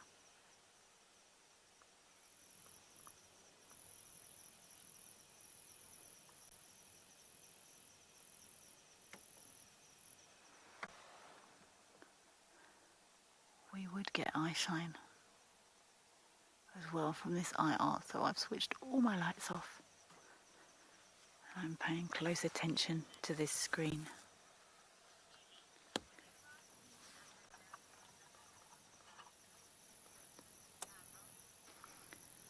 Avril, I would rather be in Africa, 100%. This is home and there is nowhere on earth I would rather be.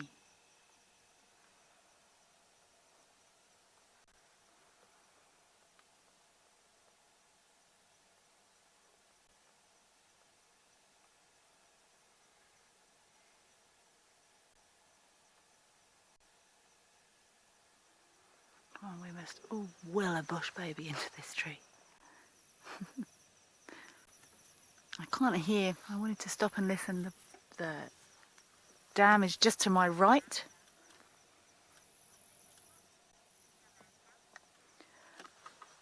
Samantha, great question. What is my favourite book? I've actually not long read Where the Crawdads Sing, which I think is going to be made into a movie. So I would go that for now. I could probably come up with something else if I had a bit more time, but for now I'm going to say that because it's the most recent.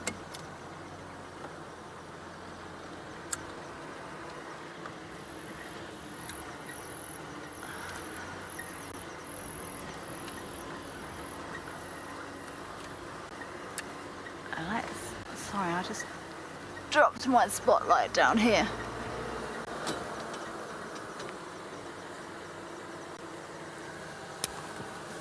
Ooh, what did I do before I worked as a guide, Jade? Where shall I start? The last job I left, I actually worked for the Metropolitan Police in London as a performance and systems analyst. So a little bit different, but we can go all the way back if we had time. But the last job I left was working civil staff for the Metropolitan Police in England.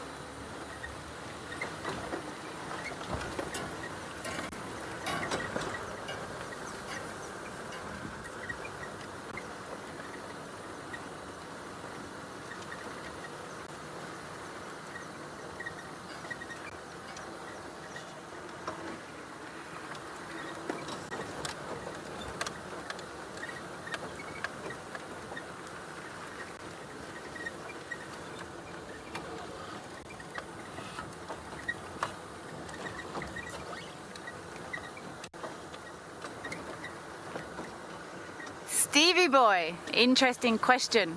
I was not young. I started studying to. Oh! Well done, Craig. Oh, look at this white face. Well spotted. I was trying to lean over to get my spotlight. Stand by one, Stevie boy. Just let me check this owl. I can. Apologies. Let me just find the headlights. And do you want the side lights off as well, Craig? Yeah.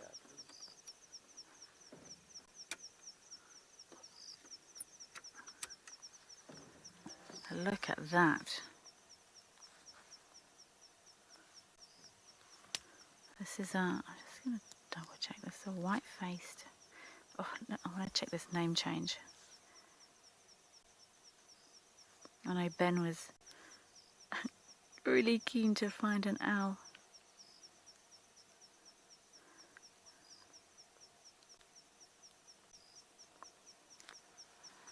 Show me your face, owlie.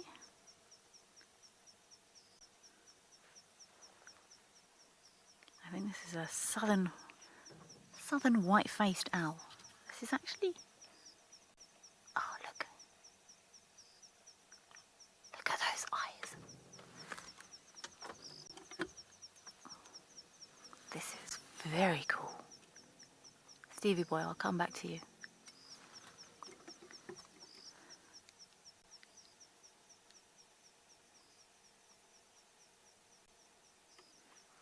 Good spotting, Craig, as always.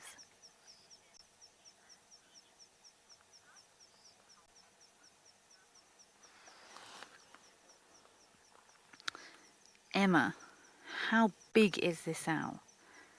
These owls, he's gone. They get to about 25 to 30 centimeters, and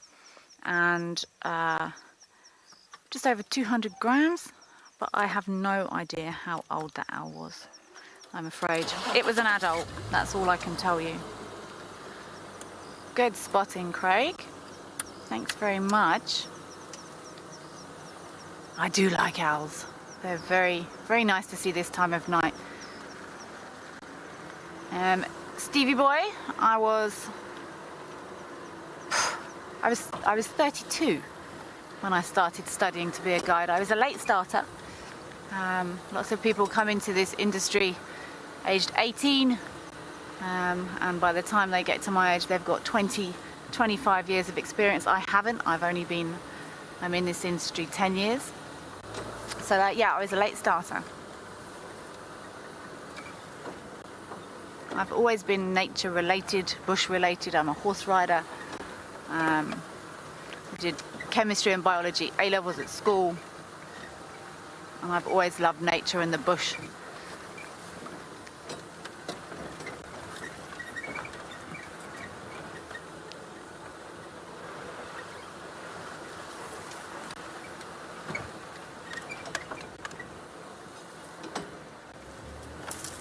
Still looking for my bush baby. Actually just trying to.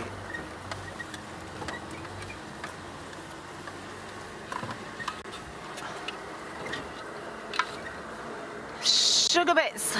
I don't know about shocked, because I know it happens. Distraught, possibly. I watched a male leopard eat a leopard cub once. That was quite distressing. Yeah, so shocked from that perspective, I would say, watching an adult leopard eat a leopard cub. Shocked from the, oh my goodness, I never thought that would happen. I remember the day I watched the elephant kneel down to suckle. That was quite shocking. And I did research, and elephants can suckle till they're 8. It actually got down on its front knees to suckle from its mum. That was shocking from the other perspective, I think. Good question.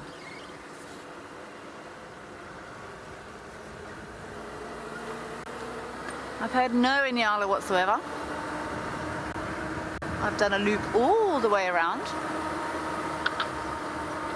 And I think I'm going to settle back at the dam again. That was lovely, that owl though. Thanks, Craig.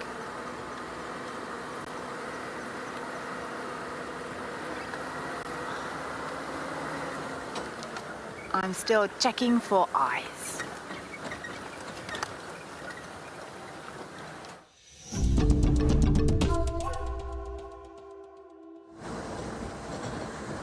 So I am desperately hoping that I will also be lucky enough to see an owl. But it's okay. I've seen some pretty epic predators today.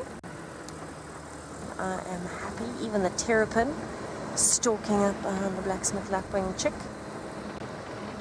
It has been quite a day.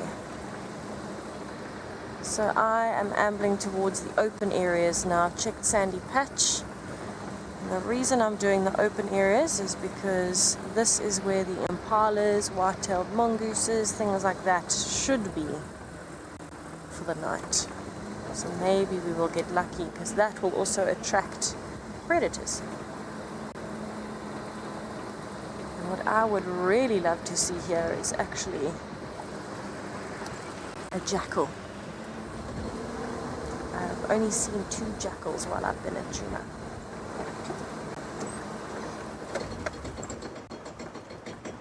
Oh, Rusty. I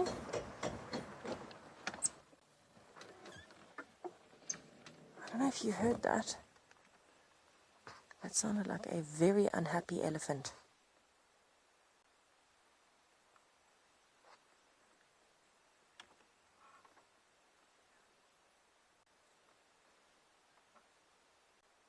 That sounded like such an unhappy elephant. Coming towards the area, or coming from the area, I should say, of quarantine.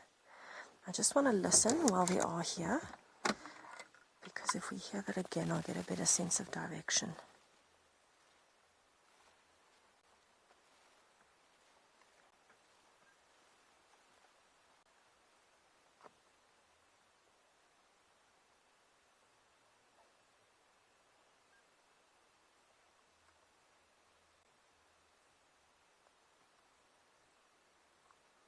I haven't heard it again, but I'm going to spend some more time just in case.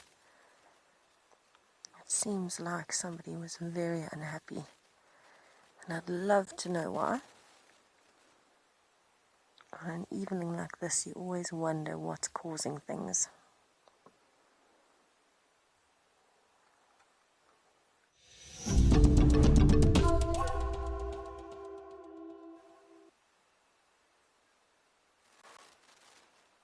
I'm not sure what that noise was. You can see how dusty it is. Have a look at those flecks.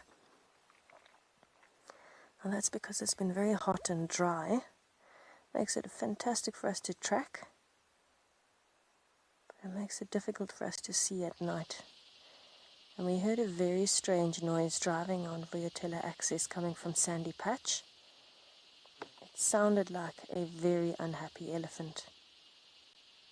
Possibly from the area of quarantine, but I'm not hearing it anymore. So I think what I'm going to do is just take a little drive towards quarantine and go and check. Because when it is so nice and warm and it's been a clear day, and it is a beautifully clear night as well, then the predators might be out and about. And the open areas is where they might be going to. So perhaps we will get lucky with something towards quarantine.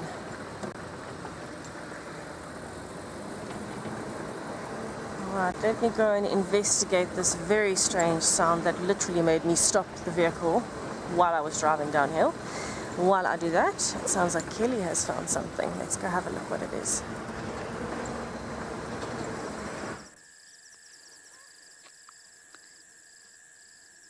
I have a nightjar. And we are, again, all lights off, forming in infrared.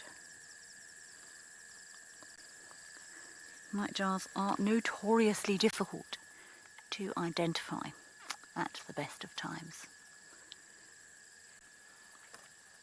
So I've got no binoculars or vision of this.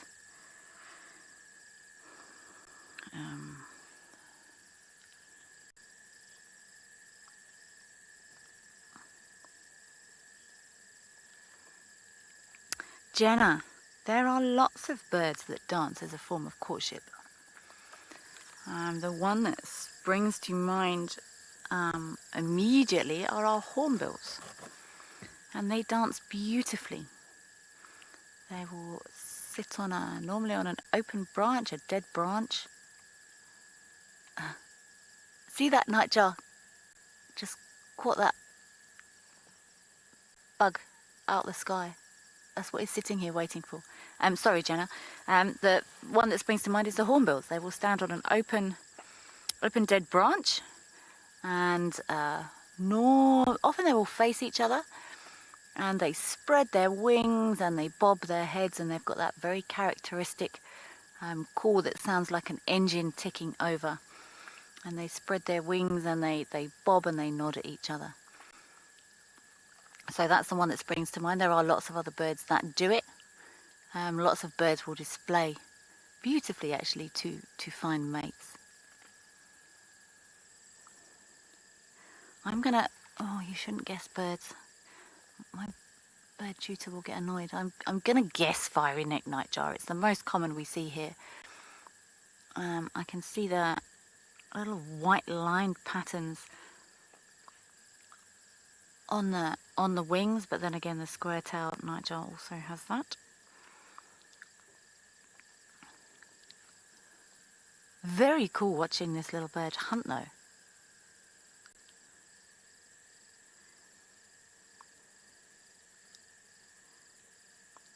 So the square-tailed rests with characteristic 3 bold white bars on the folded wing.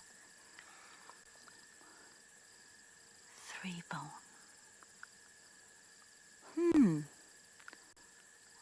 Second thoughts. No, there's no... This is actually one of the better opportunities I've had to try and identify a nightjar.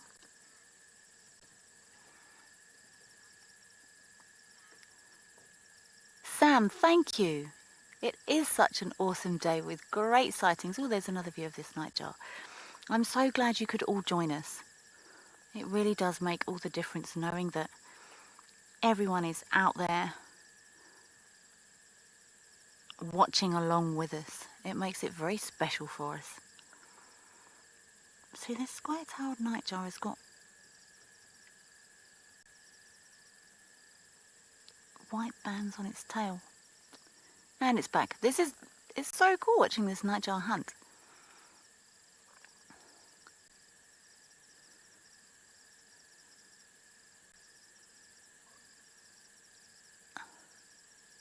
They've got really wide mouths, these nightjars. And this is why.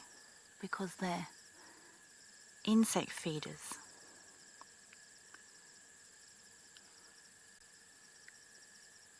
And because they've got that nice big wide mouth, it makes it easier for them to catch insects. So square-tailed nightjars very frequently settle on roads. Outer web of outer tail feather is buffy coloured. Now this does indeed have a little white line along. If anyone else would like to join in with my fairly desperate attempts to identify this nightjar. So the male looks like it does have these 3 bars along its wings.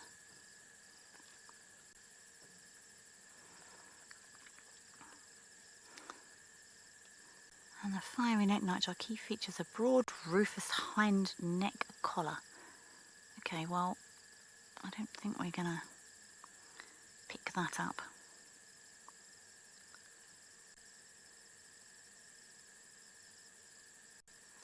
Well, let's also have a look at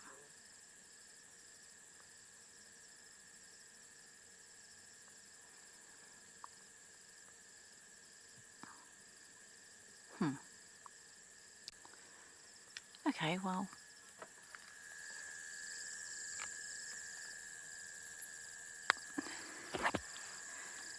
Shreya. Okay. I would love to play the call of a nightjar.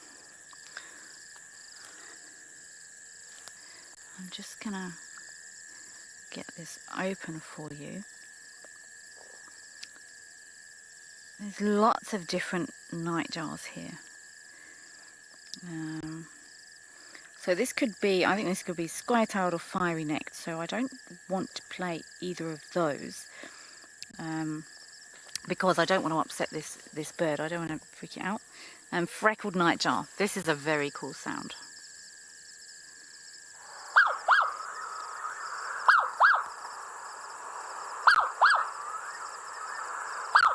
So this is a freckled nightjar, Freya. And the way I was taught it was, it sounds like a dog saying bow wow, bow wow. It sounds like a dog. And what other? Swamp nightjar, also a very cool sound. Sounds a bit like space guns. But I don't want to play any of the nightjars that I think this one might be in the road here.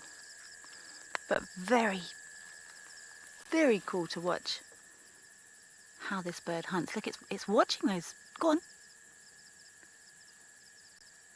See it watching, watching, watching.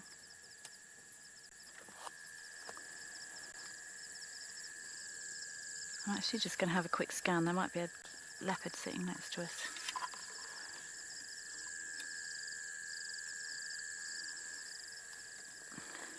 Maya, what is a nightjar in Afrikaans? I can check in my bird book because I know my bird book has all the Afrikaans names, unless anyone else wants to tell me before I get to my book. And I'm not sure if there's different names for all of the different nightjars in Afrikaans. So please feel free to send this in.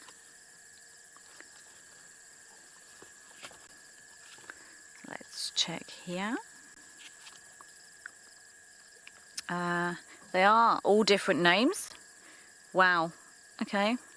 I think it looks like, I'm going to have to pronounce it now, Naguil. Maybe we can ask Tess and Gert to pronounce that properly. But it looks like there's different so groups. So the same as we would have freckled nightjar.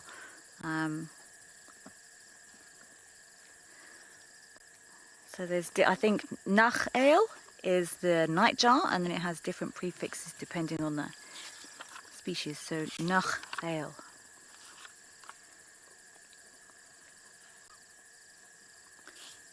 And then with the different prefixes. So lots of different names for nightjar in Afrikaans, depending on which one it is. I'm going to have a quick scan for eyes around the dam here, Craig. Sorry. Talamba will have been sitting behind us watching, laughing at us for the last 15 minutes.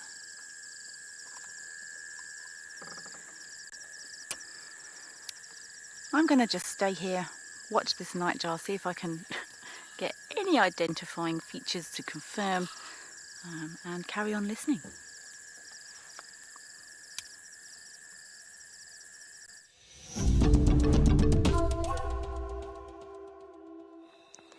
So can you believe that the biggest herd of impalas we can see on quarantine at the moment are these 5 impalas plus one that's just walked off?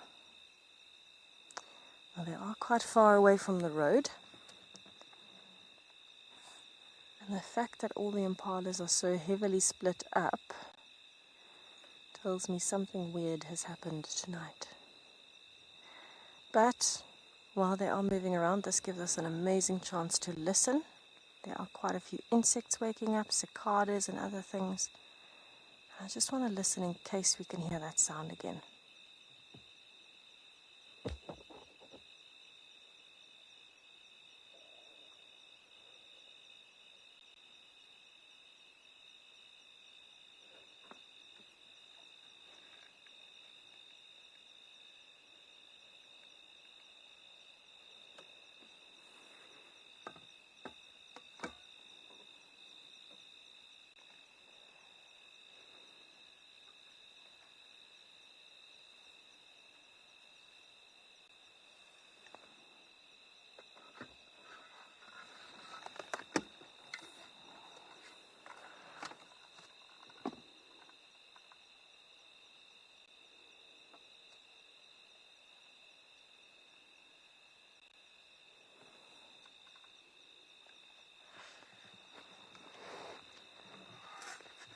I think this may be the quietest I have ever seen quarantine.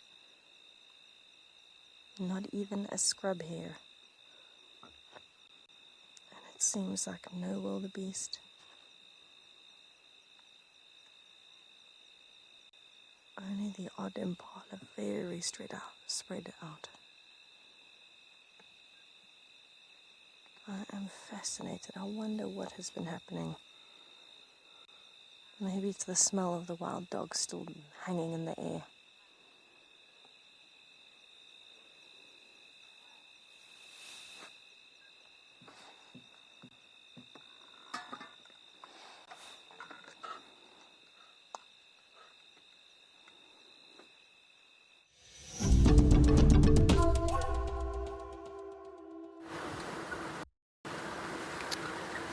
I took an opportunity when that nightjar left the road to hunt to just duck past to do one more loop of quarantine. I think Tessa might also be moving into the area. I think we're both secretly hoping for a last minute star appearance from a spotted cat. But I'm actually still trying to find a bush baby.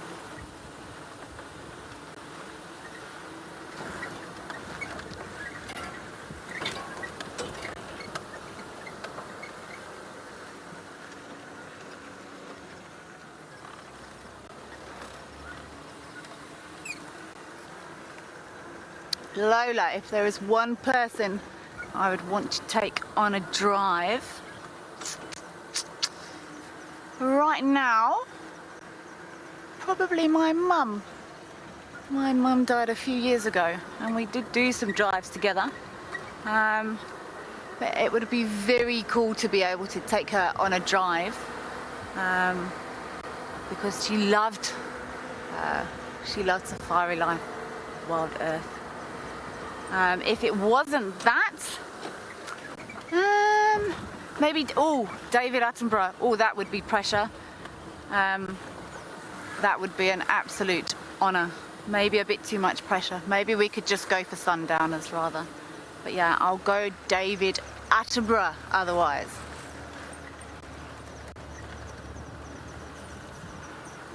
Good question though. It's got me thinking.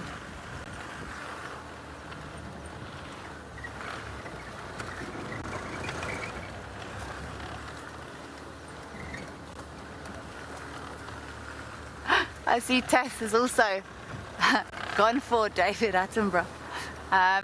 Yeah, he's a truly incredible human who has done so much for conservation and raising awareness of the natural world for many, many, many years. And I know many of us in our industry are inspired and in awe of him. Yeah, very special human, I think.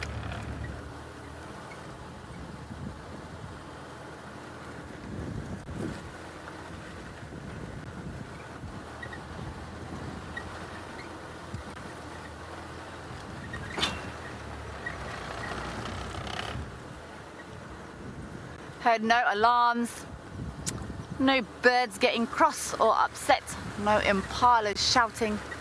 I think our quarantine impalas are starting to rut now. We've heard the odd grunt or growl from a couple of the males.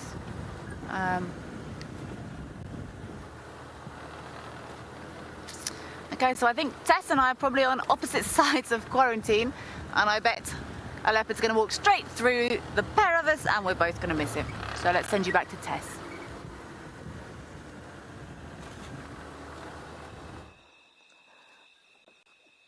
Oh my goodness, Kelly. So much time spent in the area today.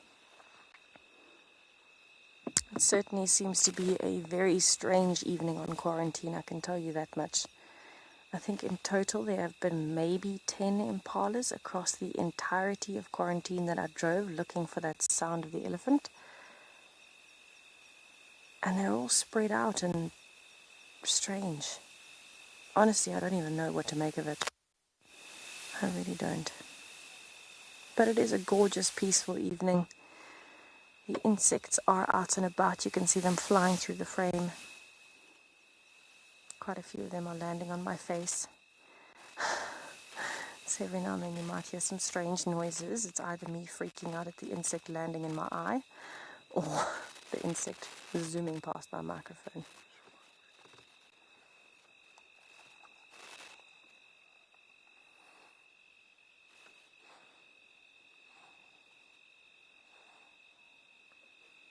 Now, I know Kelly was chatting about anyone that she would want to take on safari with her.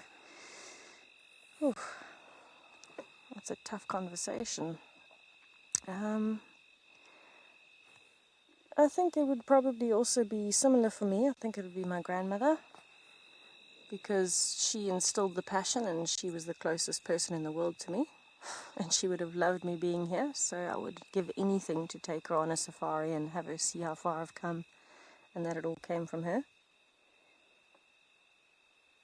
I suppose, other than that, I think I might be a bit intimidated by David Attenborough as much as I'd like to share the space with him. I think I would rather choose maybe some eye candy and have someone like Bradley Cooper or Zac Efron or someone come on board. Somebody random. But first choice would be family, and definitely first choice would be my grandmother. Good old Nana with a heart of gold.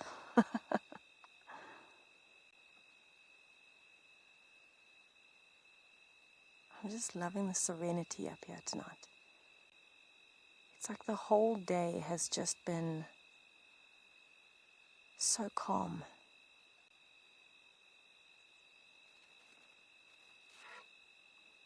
I feel like going from, even this morning with Ben and Kelly out here, going from the little lapwing family right the way through to Langa and the amazing birding that we heard this afternoon, and even the elephants with JP. It's been absolutely brilliant.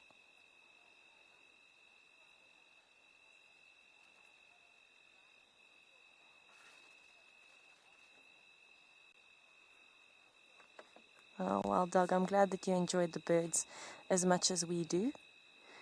I think maybe you're not as obsessed with birds as we are, but I hope that you're getting there because it's a lot of fun. But yes, it has been such a great day, and I think as well having everybody involved. Thank you for asking your questions and for sending us some very deep ones for our Fast Fives. It definitely keeps us on our toes, and it helps us get to know you better, not just you getting to know us better. And we really enjoy that. We love having you with us. And I think if today's been any indication, tomorrow is going to be just as fantastic, if not better. And especially with the possibility of a thunderstorm tomorrow night. So we can possibly expect the animals to be moving in anticipation of that.